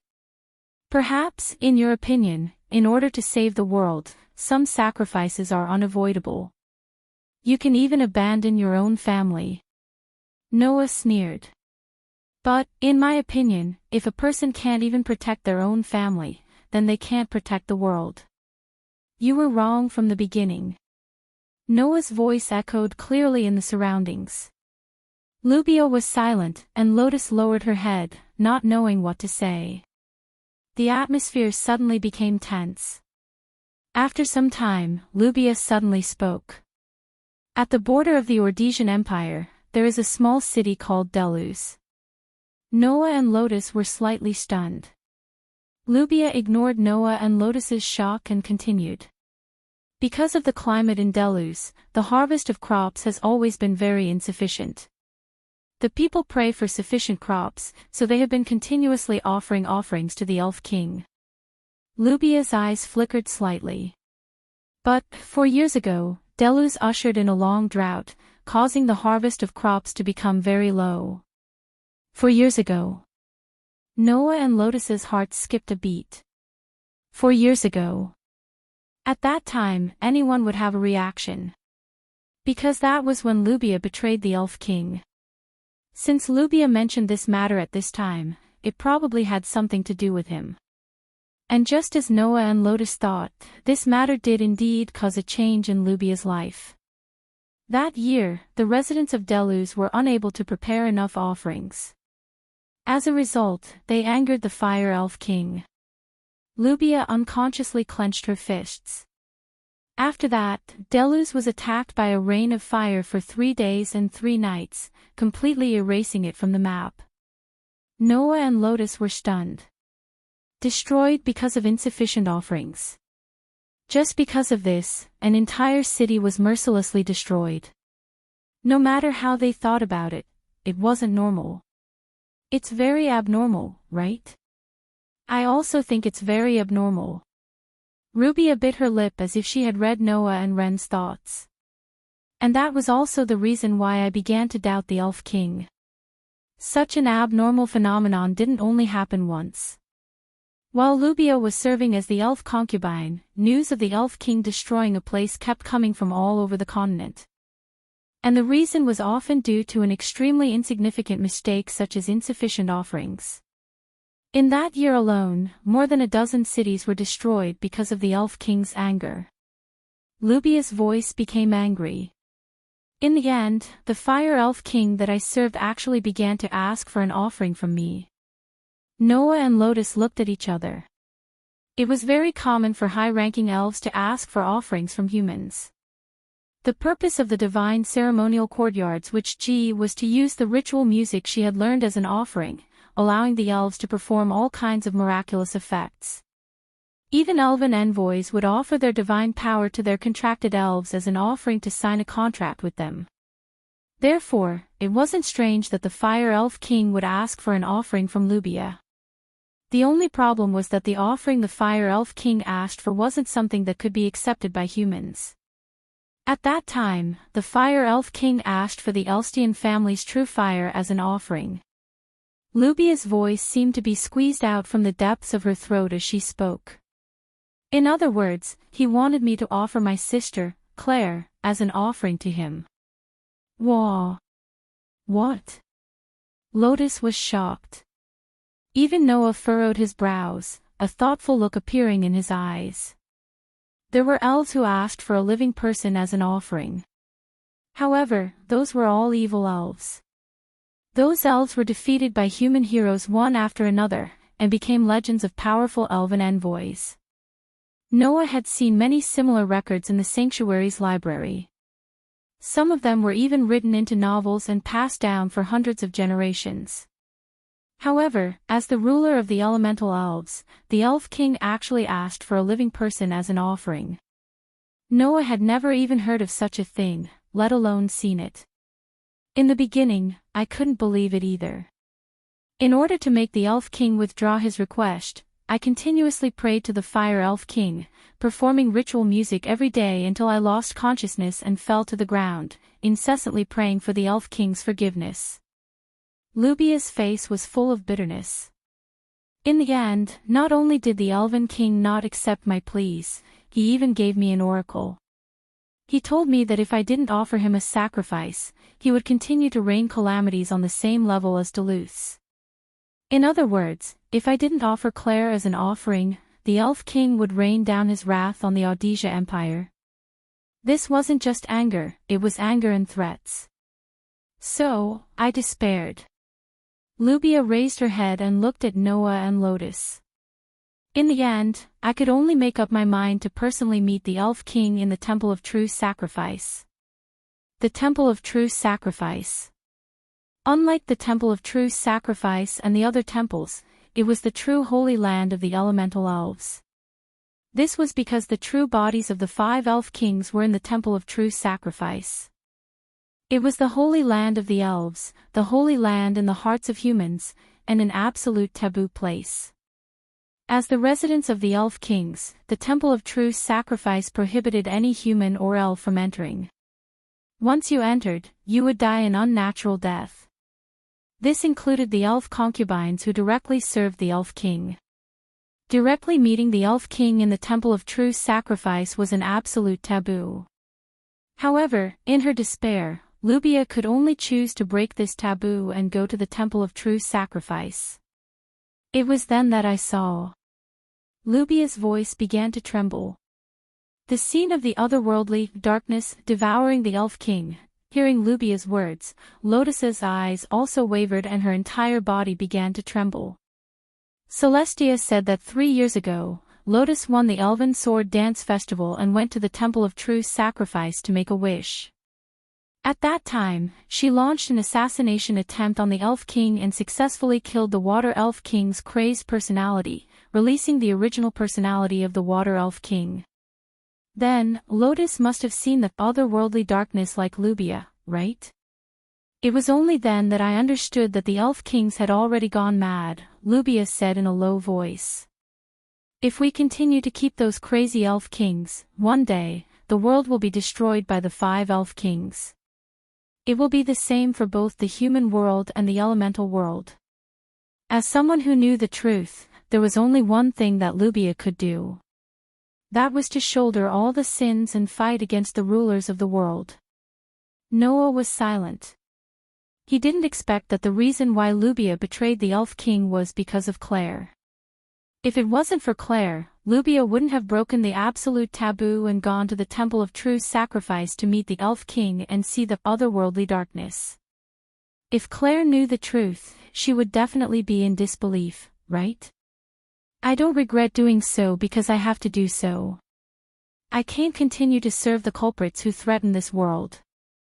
Lubia stared straight at Noah. You're right.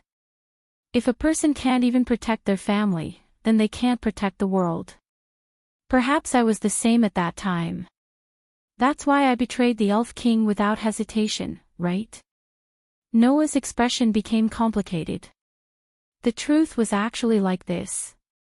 Since you don't agree with my ideals, then let me see how you're going to save this world. Lubia closed her eyes. I'll see the end.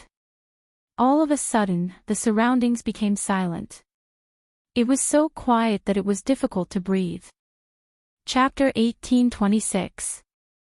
After that, Lubia did not say anything else. She leaned against a wall and fell into a deep sleep. The girl's body had not fully recovered yet. The battle with Noah had severely damaged her spirit. The backlash from the spell engraving had also severely damaged her body. Even though Noah had used Aster's power to remove the spell engraving on Lubia's body, the side effects of the spell engraving were still there. For example, even though the spell engraving on Versilia's body had been removed, the backlash from the spell engraving had caused her to lose her ability as an elf. It was the same for Gray and Vaz. After teaching Noah the ultimate secret of the ultimate sword technique, the backlash from the spell engraving had caused the strongest elf to become a legend. Lubia did not lose her ability as an elf. After all, as long as the Demon King's power in Lotus' body was still in an awakened state, the Saintess' power in Lubia's body would not disappear. Lotus had said that with perfect control of the Dark Elf King's power, she could even achieve an indestructible body. Lubia's Saintess' power also came from the Elf King, so it should not be too bad.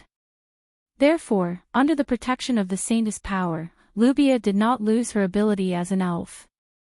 However, Lubia's body had not fully recovered and needed some time to rest. The girl did not mind that Noah and Lotus were beside her and fell into a deep sleep. Noah was also not worried that this troublesome elf would cause any trouble after she recovered. Even if Lubia's Saintess' power was still there, it would not be too difficult to deal with her after losing her contract with an elf. At least, that was the case for Noah. Therefore, Noah did not bother with Lubia and let her rest. The bonfire was still burning, and the branches inside were crackling. Noah and Lotus looked at the bonfire in front of them and fell into their own world. After an unknown amount of time, Lotus finally spoke. "What are you going to do?" If these words were said by someone else, they would definitely feel quite puzzled and confused, right? However, Noah knew what Lotus was talking about. Nubia seems to have given up on destroying the Elven King.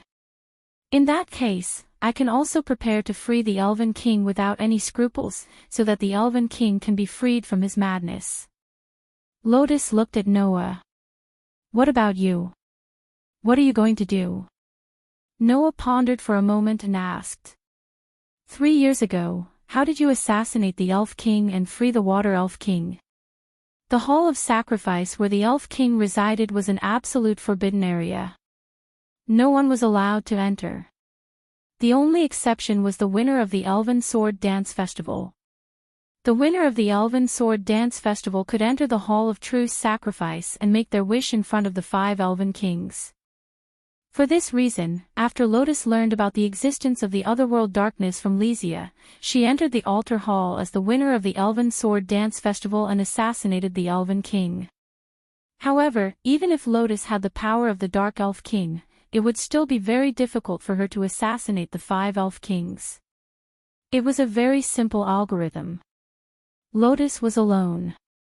There were 5 Elf Kings on the other side. Even if the Dark Elf King was stronger than the other Elf Kings, it would still be impossible for him to fight against 5 Elf Kings alone. Otherwise, the Dark Elf King would not have been defeated during the Elven War and chose to reincarnate. Based on this, Lotus should not have used a direct attack, but some other method. Noah felt that it was necessary for him to understand this. Lotus did not expect Noah to suddenly ask such a question. After hesitating for a while, she replied. "I found the opportunity to assassinate the Elf King by making a wish." Making a wish? Noah was stunned. After hesitating for a while, he said with uncertainty. "Are you referring to the wish that you can make to the Elf King when you win the Elven Sword Dance Festival? You can assassinate the Elf King with that? Isn't that strange? Don't be surprised. I did use the wish to obtain the opportunity to assassinate the Elf King," Lotus said. "You must think that the wish of the winner of the Elven Sword Dance Festival was granted by the Elf King, right?" "Why?" Noah asked. "Isn't that the case? The miracle of the Elven King's servant. The power that can grant wishes is not released by the Elven King himself. Instead, it is similar to a ritual, a system. After it is set up, it will begin to operate," Lotus explained. "Therefore, when the winner of the Elven Sword Dance Festival makes a wish to the 5 Elf Kings in the Hall of Sacrifice, the miracle will do its best to grant the wish." Hearing this, Noah more or less understood what Lotus was trying to say. In other words, when the winner of the Elven Sword Dance Festival makes a wish in front of the Elf King, the miracle system will immediately operate, ignoring the Elf King who set up the ritual and grant the wish itself. "That's right." Lotus nodded. "Even if the wish is not beneficial to the Elf King, the miracle will immediately operate and bind the Elf Kings who are the executors of the miracle. Is this the so-called self-enmeshing? It was this miracle system that gave Lotus the opportunity to assassinate the Elf King. That day, I only made one wish in the Hall of Sacrifice." Lotus looked straight at Noah.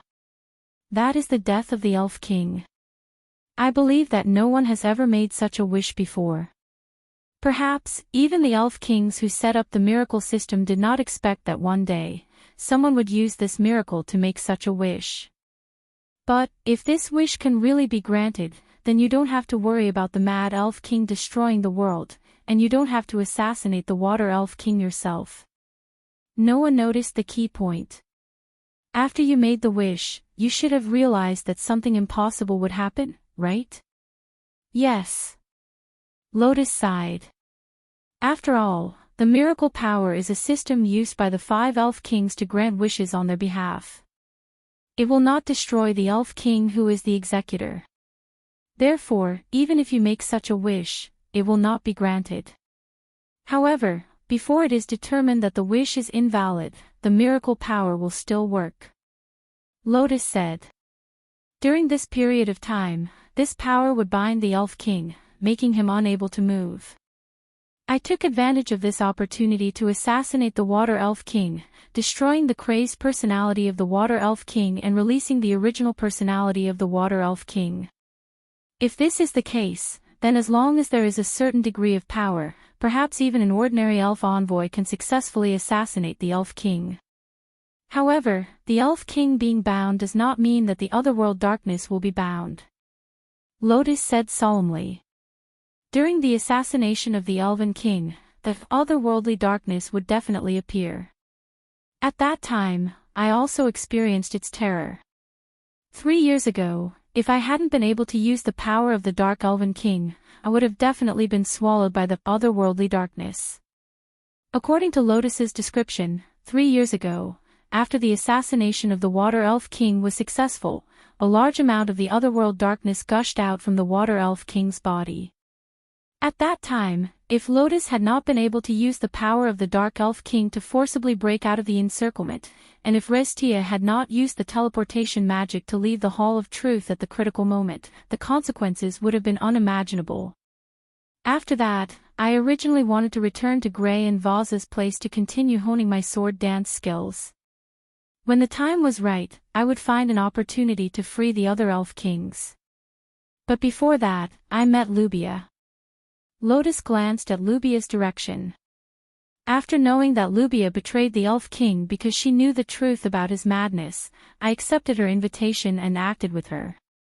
For the past 3 years, I have been hiding in the Alpha Empire. Then, Lotus learned about Noah's appearance and followed the guidance of the World Fragment. She left the Alpha Empire and found Noah. Noah also knew what happened after that. So, if you want to use the same method as me to free the Mad Elf King, then I only have one thing to say to you. Lotus stared at Noah and said word by word. Be careful of the otherworld darkness. Don't let your elves come into contact with the darkness. Otherwise, even if you are fine, your elves may go completely crazy. Don't forget.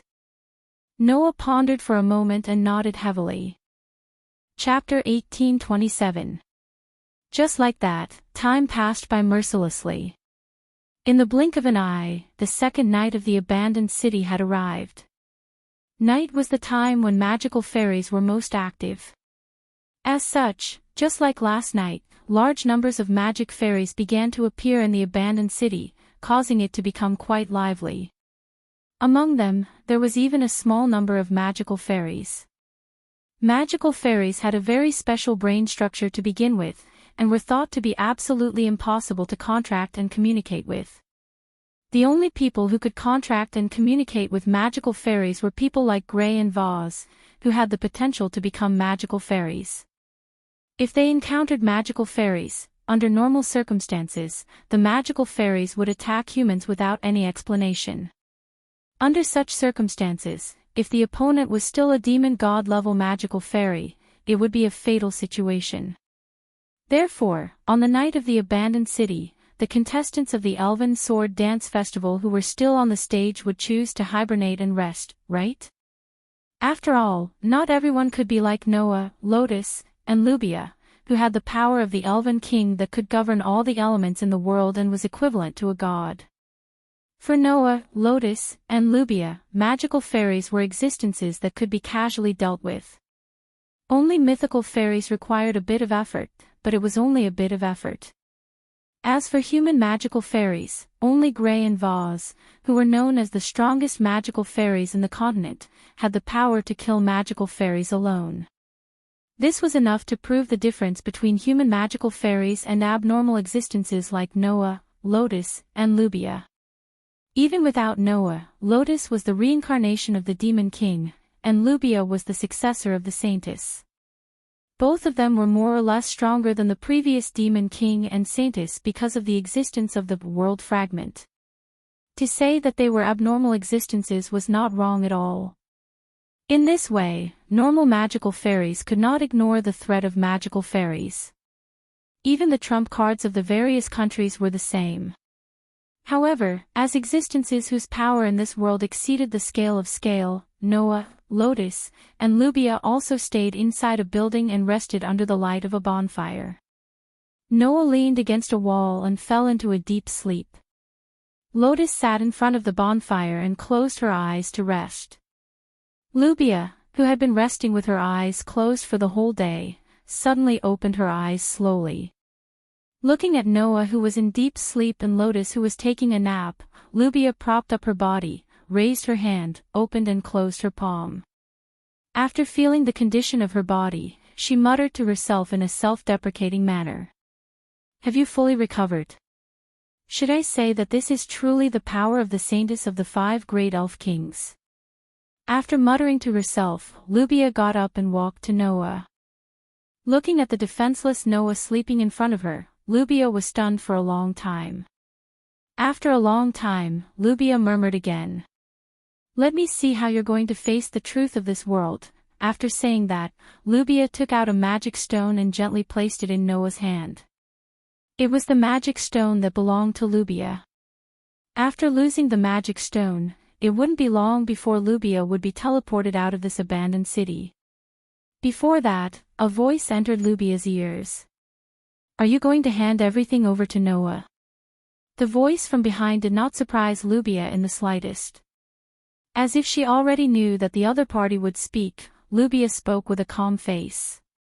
"Since I've already lost, it's useless to say anything more. Losers don't have the right to express their ideals. Only winners can keep moving forward. What I have to do is more or less finished." "Is that so?" Lotus opened her eyes and stared at the bonfire in front of her. She did not look at Lubia at all. "So, what are you going to do next?" "I'll wait and see." Lubia did not look at Lotus and directly answered. "Before this elven sword dance ends and before Noah Dole makes a wish in front of the Elf King, I won't do anything. As for what will happen after that, I'll make a decision based on the situation." Lubia closed her eyes. "I hope your idea of saving the Elf King won't die prematurely." When these words came out of Lubia's mouth, a magic square slowly flashed under her body. Lubia's body turned into a ray of light and merged with the magic square. Then, she disappeared with the magic square. From the beginning to the end, Lotus did not look at Lubia's direction. She did not even watch Lubia leave. She quietly sat there and looked at the bonfire.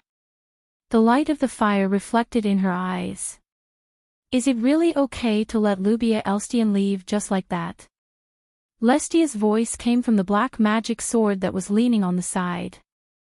Maybe she hasn't given up on the idea of destroying the Elf King. It's okay. Lotus picked up a branch and threw it into the bonfire. In this world, only Noah and I have the ability to destroy the Elf King. Lubia's saintess power came from the 5 Elf Kings. It's impossible for her to destroy the master of that power. In this situation where neither I nor Noah agree with her idea, even if she wants to destroy the Elf King, she can't do it.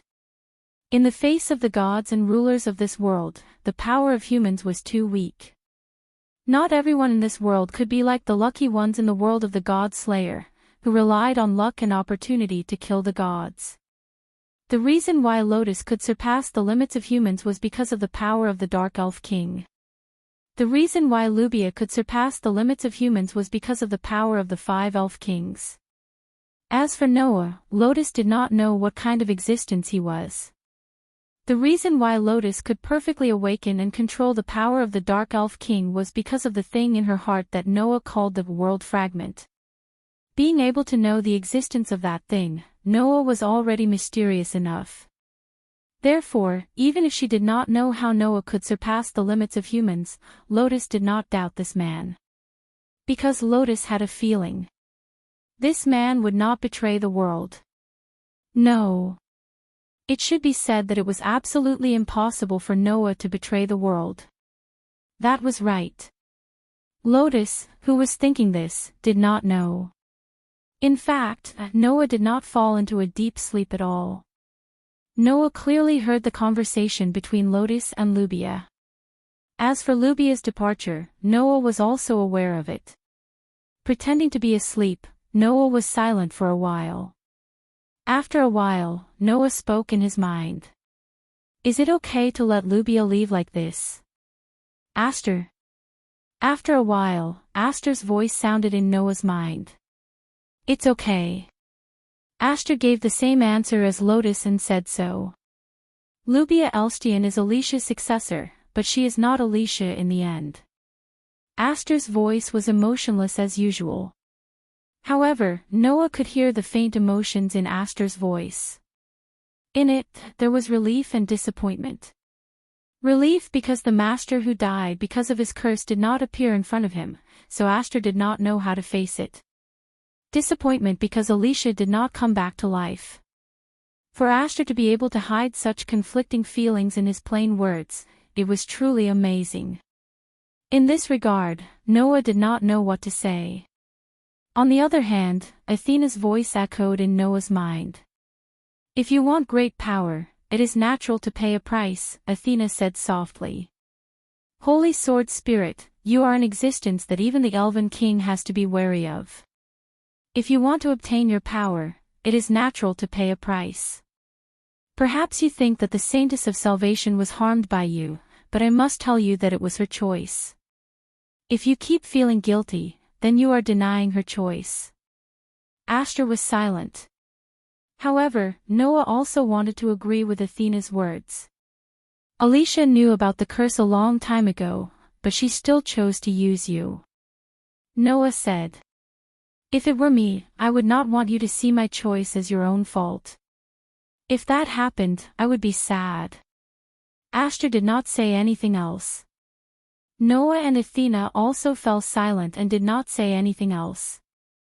Noah only hoped that Aster could use this opportunity to walk out of the shadow of the past. That would be good. Chapter 1828. There really was no sunlight during the day in the abandoned city. Even though dawn had arrived, the sky was still the same as it was 2 days ago. It was gray and there was no sign of life. However, the magical fairies that were active at night had begun to quietly retreat and hide their whereabouts, proving that the day had arrived. Even though there was no sunlight, Noah still woke up from his sleep. The bonfire had been extinguished and was no longer burning. It emitted a faint burnt smell that was slightly pungent. In front of the bonfire, 2 girls sat side by side and were gnawing on bread. The 2 girls were naturally Lotus and Lysia. Perhaps they did not notice that Noah had woken up. Lotus and Lysia gnawed on the bread in their hands while chatting. From Noah's point of view, this scene was like a pair of sisters chatting. It was quite heartwarming. From this, it could be seen how close Lotus and Restia were to each other. Of course, if their relationship was not good, after Noah defeated Lotus yesterday, Lysia would not have stood up to face Noah alone and protected Lotus. These 2 girls had always been together since they were young. The bond between the 2 of them was so deep that it was impossible for outsiders to understand, right? Just as Noah was thinking this, Lysia, who was chatting with Lotus, suddenly turned her dusk-like eyes to Noah and spoke with a faint smile. You're already awake but you're still hiding and peeping. Is this also your interest? As Celestia spoke, Ren reacted and looked at Noah as well. Under the gazes of the 2 girls, Noah curled his lips. You're not changing or bathing. What's the benefit of peeping? Oh. Lysia immediately revealed a mischievous smile. In other words, if we're changing or bathing, you'll peep. Who knows? Noah said indifferently. Why don't you try it first? Celestia blinked and turned her gaze to Lotus. That's what she said. Do you want to try? Don't be ridiculous, Lotus said helplessly. That won't do any good either, right? Hee hee. Restia pursed her lips and laughed. Her laughter was as pleasant as the ringing of a bell, making one feel relaxed and happy. Throughout this process, Celestia didn't stop nibbling on the bread in her hand.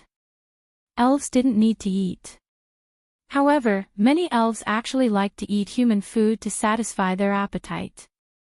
Therefore, when humans worshipped the elves, they would usually offer food as an offering, even if the target was the elf king. Of course, not all elves liked human food. Take Athena for example. Before she became an elf, when she was still a god, she never ate. After she became an elf of God's blade, she had no intention of changing. That's what I said. Although it's natural for the gods and elves to consume the offerings offered by humans, for a warrior, the only way to continue fighting is to not rely on food. Even if I'm no longer the goddess of war, there's no need for me to cater to the interests of humans. That was what Athena said. Even if she was no longer the god of disobedience and would not be swallowed by the arrogance of the god of disobedience, as a former goddess, Athena's arrogance still existed. Noah had no reason to refute her. Besides, not eating wouldn't have any effect, so Noah let Athena do as she pleased. On the other hand, Aster was sometimes interested in human food. He would often appear when Noah was eating, like a small animal waiting to be fed, asking for food from Noah. It was very cute. Unfortunately, the conversation last night seemed to have enlightened Aster, and it seemed like he wouldn't appear today. Moreover, Lysia seemed to be an elf who liked human food too. Looking at the appearance of the highest dark elf nibbling on the bread with relish, Noah couldn't help but laugh. Then, Noah glanced at the magic stone in his arms. It was the magic stone left behind by Lubia when she left last night. Noah's expression didn't change as he kept the magic stone. Then, he straightened his body and went to the extinguished bonfire. He took out a piece of pancake from his gift card and ate his breakfast. Seeing that Noah kept the magic stone left behind by Lubia, Lotus turned her gaze to Noah. It seems that when Lubia left, you didn't fall asleep. Aren't you the same? Noah said casually. Moreover, instead of saying that you didn't fall asleep, you should say that you already knew that the Elf of Calamity would do this, right? Lubia's thinking has always been very extreme. When she knew that the Elf King had gone mad, she wanted to destroy them. After she lost to you, she felt that she didn't have the right to express her ideals and left directly. Lotus laughed bitterly. But, if that's the case, I can be sure that Lubia won't think about destroying the Elf King anymore. What about you? Noah asked directly. Are you still thinking about saving the Elf King? That's what I'm thinking. Lotus nodded slowly. The Elf King is also a victim. We don't have a reason to destroy them because of this. My plan is to end the matter between you and me during the Elven Sword Dance Festival and win the festival. Just like 3 years ago, I will release a few more Elf Kings as the winner of the Elven Sword Dance Festival. Will you be able to release all the Elf Kings with this method of yours? Noah said in a doubtful tone. 3 years ago, you only released 1 Elf King. Even if you do it again, you can only release 1 or 2 Elf Kings at most. Are you planning to release the rest of the Elf Kings during the next Elven Sword Dance Festival? Is that even possible? The time of the Elven Sword Dance Festival was not fixed. Whenever the Elf Kings wanted to hold the Elven Sword Dance Festival, they would inform their elf concubines through the oracle and let them announce the edict. In the past 30 years, the Elven Sword Dance Festival had only been held 3 times, 3 years ago, 15 years ago, and 24 years ago. Then, who knew when the next Elven Sword Dance Festival would be held? Moreover, the Elven Sword Dance Festival could only be attended by elf envoys below the age of 20. Lotus was already 17 years old. It was unknown if she would be able to participate in the next Elven Sword Dance Festival. Therefore, it was unrealistic to use this method to release all the Elf Kings. Lotus naturally understood this point. Therefore, Lotus spoke with a serious expression. My initial plan was to release the remaining 3 Elf Kings at once. Although it was a little difficult, it was not impossible. 3 pillars. Noah was stunned. You released one elf king 3 years ago. There should be 4 elf kings left, right? However, that was what Lien said. No, there are only 3 elf kings left. Lotus's expression became serious. 3 years ago, I only saw 4 elf kings in the Hall of Sacrifice. The Holy Elf King's seat in the center was empty. Empty? Noah was shocked. The Holy Elf King's seat was empty. Why? Don't ask me why. I don't know either. Lotus said directly. Even Rubia and Restia don't know why. How would I know? Hearing this, Noah looked at Restia. Restia nodded her head, confirming Lotus's words. Noah's brows immediately furrowed. It was another piece of unexpected news. No matter what, we should first release the remaining 3 elf kings in the Hall of Sacrifice. That was my previous plan. Lotus sighed. But now that I have lost to you, I can no longer win the Elven Sword Dance Festival. Hearing this, Restia raised her eyebrows and opened her mouth as if she wanted to say something. However, before she could, Noah spoke. Haven't you always wanted to know what I would do after knowing that the Elf King had gone crazy? Noah suddenly smiled. Now, I will tell you. After saying that, Noah directly voiced his thoughts. After knowing Noah's thoughts, Lotus and Restia widened their eyes in disbelief. However, at the same time, the 2 girls' hearts burned with passion. If what Noah said was true, then all their problems would be solved. Chapter 1829.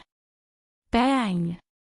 Accompanied by a heavy muffled sound, a figure suddenly flew out from a street in the abandoned city and smashed heavily onto the ground. He slid for a distance before coming to a stop. It was an elven envoy wearing a red and white uniform with strange patterns drawn on it. Judging from the uniform, this young girl was an elven envoy from the Holy Roha Kingdom. In other words, this young girl was a member of the Saint Knights. As an elven envoy from a kingdom on the same scale as the Holy Roha Kingdom and being able to represent the Holy Roha Kingdom in the finals of the Elven Sword Dance Festival, this young girl's strength was unimaginable. However, at this moment, this elven envoy was knocked to the ground without any ability to retaliate. The intense pain from her body made her groan. Damn! Damn it! The young girl could only lie on the ground and raise her head with difficulty, casting her gaze forward. There, a man and a woman were slowly walking over. They were none other than Noah and Lotus. The young girl glared at Noah and Lotus with resentment and spoke with a hoarse voice. Why is the male elven envoy and the strongest sword dancer together? The 2 of them were not from the same kingdom, nor were they companions. They were even enemies, so why would they be together? No matter how she thought about it, this elven envoy from the Holy Roha Kingdom couldn't figure it out. Of course, Noah and Lotus didn't need to explain it to her. After all, the resentment in the elven envoy's eyes made them feel uncomfortable. However, Noah and Lotus weren't surprised by the other party's reaction. During the preliminaries of the Elven Sword Dance Festival, Noah had defeated the other 2 elven envoy teams from the Holy Roha Kingdom. Moreover, he had ruthlessly turned the tables on them when they were looking down on a group of students.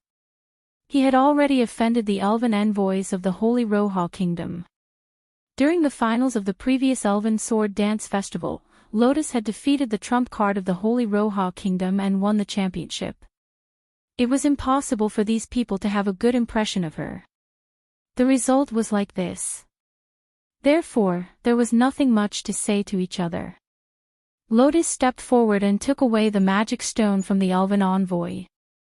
The elven envoy wanted to resist but was powerless to do so. Clang! A magic array immediately appeared under the elf and brought him back to the high shrine. Holding the demon stone, Lotus tossed it to Noah. That's the 3rd piece. That was right. Since the morning, Noah and Lotus had been hunting in this abandoned city, and they had encountered 2 enemies. The first one he encountered was the Dragon Emperor Knights of the Dragon Duchy of Drago. The other party had 2 people working together, but they encountered Noah and Lotus. They couldn't even escape and were directly knocked down by Lotus, who took away 2 Devil Stones. The second time, he encountered the Saint Knights of the Kingdom of Divine Georgia. It was the elf envoy from before. Naturally, the other party did not even have the chance to escape and was directly dealt with by Lotus, resulting in the previous scene, which allowed Lotus to obtain the 3rd magic stone. However, Lotus gave all 3 magic stones to Noah. For the sake of Noah's plan. In order to realize Noah's plan, it was necessary to enter the High Shrine and directly meet the Elf King. Therefore, Lotus gave up the chance to win and chose to work together with Noah. She even began to assist Noah to win the Elven Sword Dance Festival. In the finals of the Elven Sword Dance Festival, only Lotus and Rubia could pose a threat to Noah. Now, Rubia had withdrawn, and Lotus stood on Noah's side. The result was naturally that the 2 of them dominated this abandoned city. There was no other possibility. Now, we have defeated 1 member of the Saint Knights and 2 members of the Dragon Emperor Knights. Noah tossed the magic stone in his hand. In addition to the magic stones of Red Lotus, Mauya, and Lily from your Purgatory Apostles, and my own magic stone, I have 7 magic stones. Today is the last day of the finals. There are less than 3 hours until the end of the competition. Lotus held the black magic sword and said, "Before that, I will give you the 2 magic stones that I have. That way, you will have 9 magic stones. It shouldn't be a problem for you to win the competition, right?" The only teams that entered the finals of the Elven Sword Dance Festival were Fairy's Tale, Purgatory Apostles, Saint Knights, and Dragon Emperor Knights. A total of 4 teams. Each team had 5 people, so 4 teams would have 20 people. All the magic stones added up to 20 people. Noah alone obtained almost half of the magic stones. Unless someone else obtained the rest of the magic stones, there was no way they could win. It's still a little risky. Although it's difficult, we can't be sure that no one will obtain the rest of the magic stones. So, it's best to obtain 1 more magic stone to ensure that we have half of the magic stones. That way, we won't lose. As he said that, Noah noticed something else. He looked at Lotus. "Oh right, you have 2 magic stones. One of them is yours, right? Who does the other one belong to? Is it the Saint Knights of the Holy Kingdom or the Dragon Emperor Knights of the Dragon Duchy of Draconia? Don't tell me it belongs to my companion." "Neither." Lotus shook her head. "That is the Purgatory Apostles' magic stone." The Purgatory Apostles' magic stone. Noah was stunned. "You attacked your companion. To be more precise, it should be said that the other party attacked me." Lotus said calmly. "Sarah Khan, the princess of the Alphys theocracy. She is also a member of the power that believes in the Demon King. She has always had her eyes on me, but she couldn't find a chance to attack me. Until this finals, when everyone would be randomly teleported, Sarah Khan found me. As for the result, there was no need to mention it. In the face of the Demon King who had fully awakened the power of the Dark Elf King, a human elf was just like an ant. How could there be a second ending? Noah was not familiar with Sarah Khan, but he faintly remembered that at the beginning of the preliminaries, when he found the Purgatory Apostle, she looked at him with a scheming and insidious gaze. That gaze made Noah very unhappy. So, at that time, Noah conveniently got rid of her. Since Noah could easily get rid of Sarah Khan, if Lotus wanted to deal with Sarah Khan, it would be just a matter of convenience. However, you are right. In order to ensure victory, it is necessary to obtain another magic stone. Lotus said. Although you can achieve your goal as long as one of your companions is not eliminated, but perhaps your companion has already been eliminated. You can't rely too much on this kind of uncertain thing. Noah nodded. At this time, Noah and Lotus' hearts slightly moved. They turned their heads and looked in a certain direction. There, a figure slowly appeared. As soon as she appeared, her gaze landed on Lotus. "I finally found you, Lotus Asubble." Hearing these words and seeing the full appearance of the other party, Lotus' eyes flickered as she softly said the other party's name. Luminalise Saint Richette. The newcomer was the ace general of the Holy Tuya Kingdom. 3 years ago, she was defeated by Lotus in the finals of the Elven Sword Dance Festival. She was the rumored holy elf envoy Luminalise. It wasn't just Luminalise. Whoosh! Almost at the same time, a gust of wind rose in the sky. A pitch-black dragon flew over, flapping its wings as it hovered above everyone, looking down at them from above. On the back of the giant black dragon, the ace general of the Dragon Duchy of Doragonia looked down at the 3 people below with a joyful smile on her delicate face. "It seems that I came at the right time." "Indeed, I came at the right time." Noah Doragonia. Lotus Asubble. Rayla Lancaster. Luminalise Saint Richette. On the last day of the finals of the Elven Sword Dance Festival, less than 3 hours before the end of the competition, on a street in the center of the abandoned city, the ace generals of the 4 teams representing the 4 countries gathered together. Chapter 1830. Whoosh! Strong winds howled on the streets, stirring up a large amount of sand and dust. The entire space seemed to be a little blurry. Noah, Lotus, Leola, and Luminaris observed each other from a distance. Noah and Lotus even looked at each other and saw the helplessness in each other's eyes. "I didn't expect to meet Leola on the last day." Noah shrugged. "That lass has been watching me. She'll probably find me later, right? I'm in the same situation as you. Luminaris will probably find me too." Lotus smiled. "But she came at the right time." With Leola and Luminalis magic stones, Noah would have a total of 11 magic stones. He would definitely be able to win the competition. With less than 3 hours left in the competition, it was a blessing from the heavens to meet an opponent. Although Noah and Lotus were the ones who were found. Leola, who was flying in mid-air, looked at Noah and Lotus who were standing side by side. Her delicate face was filled with doubt. Why would Noah and Lotus be together? Not only were they elven messengers from different countries, but they also seemed to have fought on the first day of the Elven Sword Dance Festival preliminaries. In that case, Noah and Lotus should be enemies. Why would they be together? Leola couldn't help but think of the first day of the finals. That day, didn't Leola, who had her divine power stolen by the crippled elf, also act together with Noah?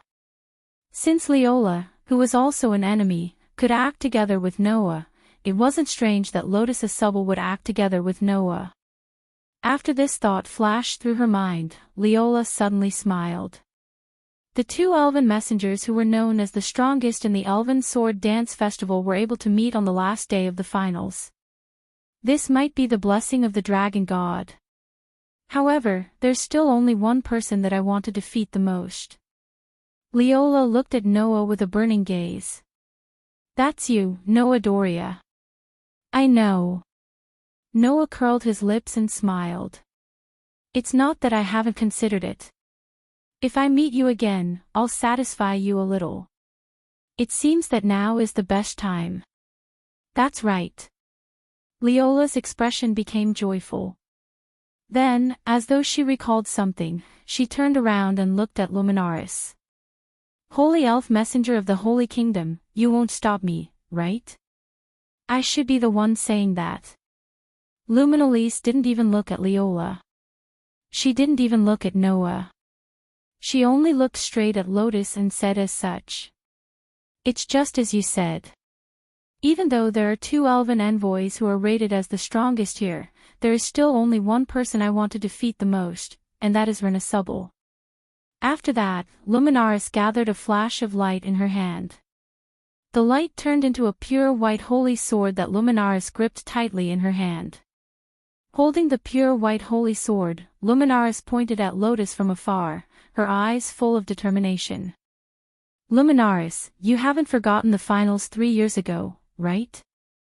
Of course, I haven't forgotten, Luminaris nodded. You were the only one who gave me a tough battle during the Elven Sword Dance Festival 3 years ago. I still remember you. After saying this, Lotus muttered in her heart. Of course, I didn't use the Dark Elf King's power during the Elven Sword Dance Festival 3 years ago. Even under such circumstances, Lotus had only fought a slightly bitter battle against Luminaris. It was imaginable that even without the Dark Elf King's power, Luminaris was still much stronger than ordinary human elf messengers. The title of the strongest sword dancer wasn't just for show. Luminaris didn't know about this. However, Luminaris couldn't forget the Elven Sword Dance Festival 3 years ago. Actually, I was very confident that I could win that battle because you were using a dark elf and I was using a holy elf. My advantage was too obvious when our attributes countered each other. Luminaris clenched her teeth. However, even with such an obvious advantage, I still lost to you in the finals of the Elven Sword Dance Festival 3 years ago. Today, I finally have the chance to take revenge on you. I won't run away. Lotus accepted Luminalis' challenge with a straight face. Besides, I'm still using a dark elf. Let me see how strong you've become in the past 3 years. On the other side, Leola also leaped down from the sky. The pitch-black dragon transformed into a ray of light that gathered in Leola's hand and transformed into a pitch-black greatsword. Holding the pitch-black greatsword in her hand, Leola raised her eyes and looked at Noah. Her eyes flashed with eagerness to give it a try. This time, I must determine the winner with you. Noah met Leola's gaze and nodded after seeing the intimidating look in her eyes. This is also the last chance. I won't run away either. As soon as he finished speaking, a small silver sword appeared in Noah's hand. It gradually emitted a dazzling light and slowly turned into a shiny silver steel sword. The body of the sword shone with an intense sharpness. Noah, who was originally worried that Astra might not be in the right state and was considering if he should use Athena, finally calmed down. He grasped the silver holy sword in his hand and felt the divine power coming from Astra. He then looked at Leola. Come on.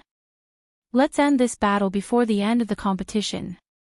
Hearing this, Leola showed a fearless smile. That's exactly what I want. As soon as she finished speaking. Dong! Leola abruptly stomped on the ground, and her figure suddenly shot out. The elven device in her hand spun like a whistling windmill, and even the air was directly torn apart. With a sharp sound of wind breaking, she violently slashed in Noah's direction. Before the sword arrived, the whistling wind had already hit Noah's body, causing Noah's skin to feel a little stinging pain. Just like before, she had a monstrous strength that was astonishing. After being strengthened by the dragon attribute elven magic, which was known as the highest level of physical strengthening, Leola's physical strength was firmly above Noah's. Therefore, Noah naturally wouldn't be foolish enough to face Leola's monstrous strength head-on. He took a step forward and leaned his body to the side in a strange manner. Swoosh! The sharp greatsword with a chilling intent brought along a sharp gust of wind as it fell close to Noah's body. However, Leola wasn't surprised at all. I knew you'd be able to dodge it.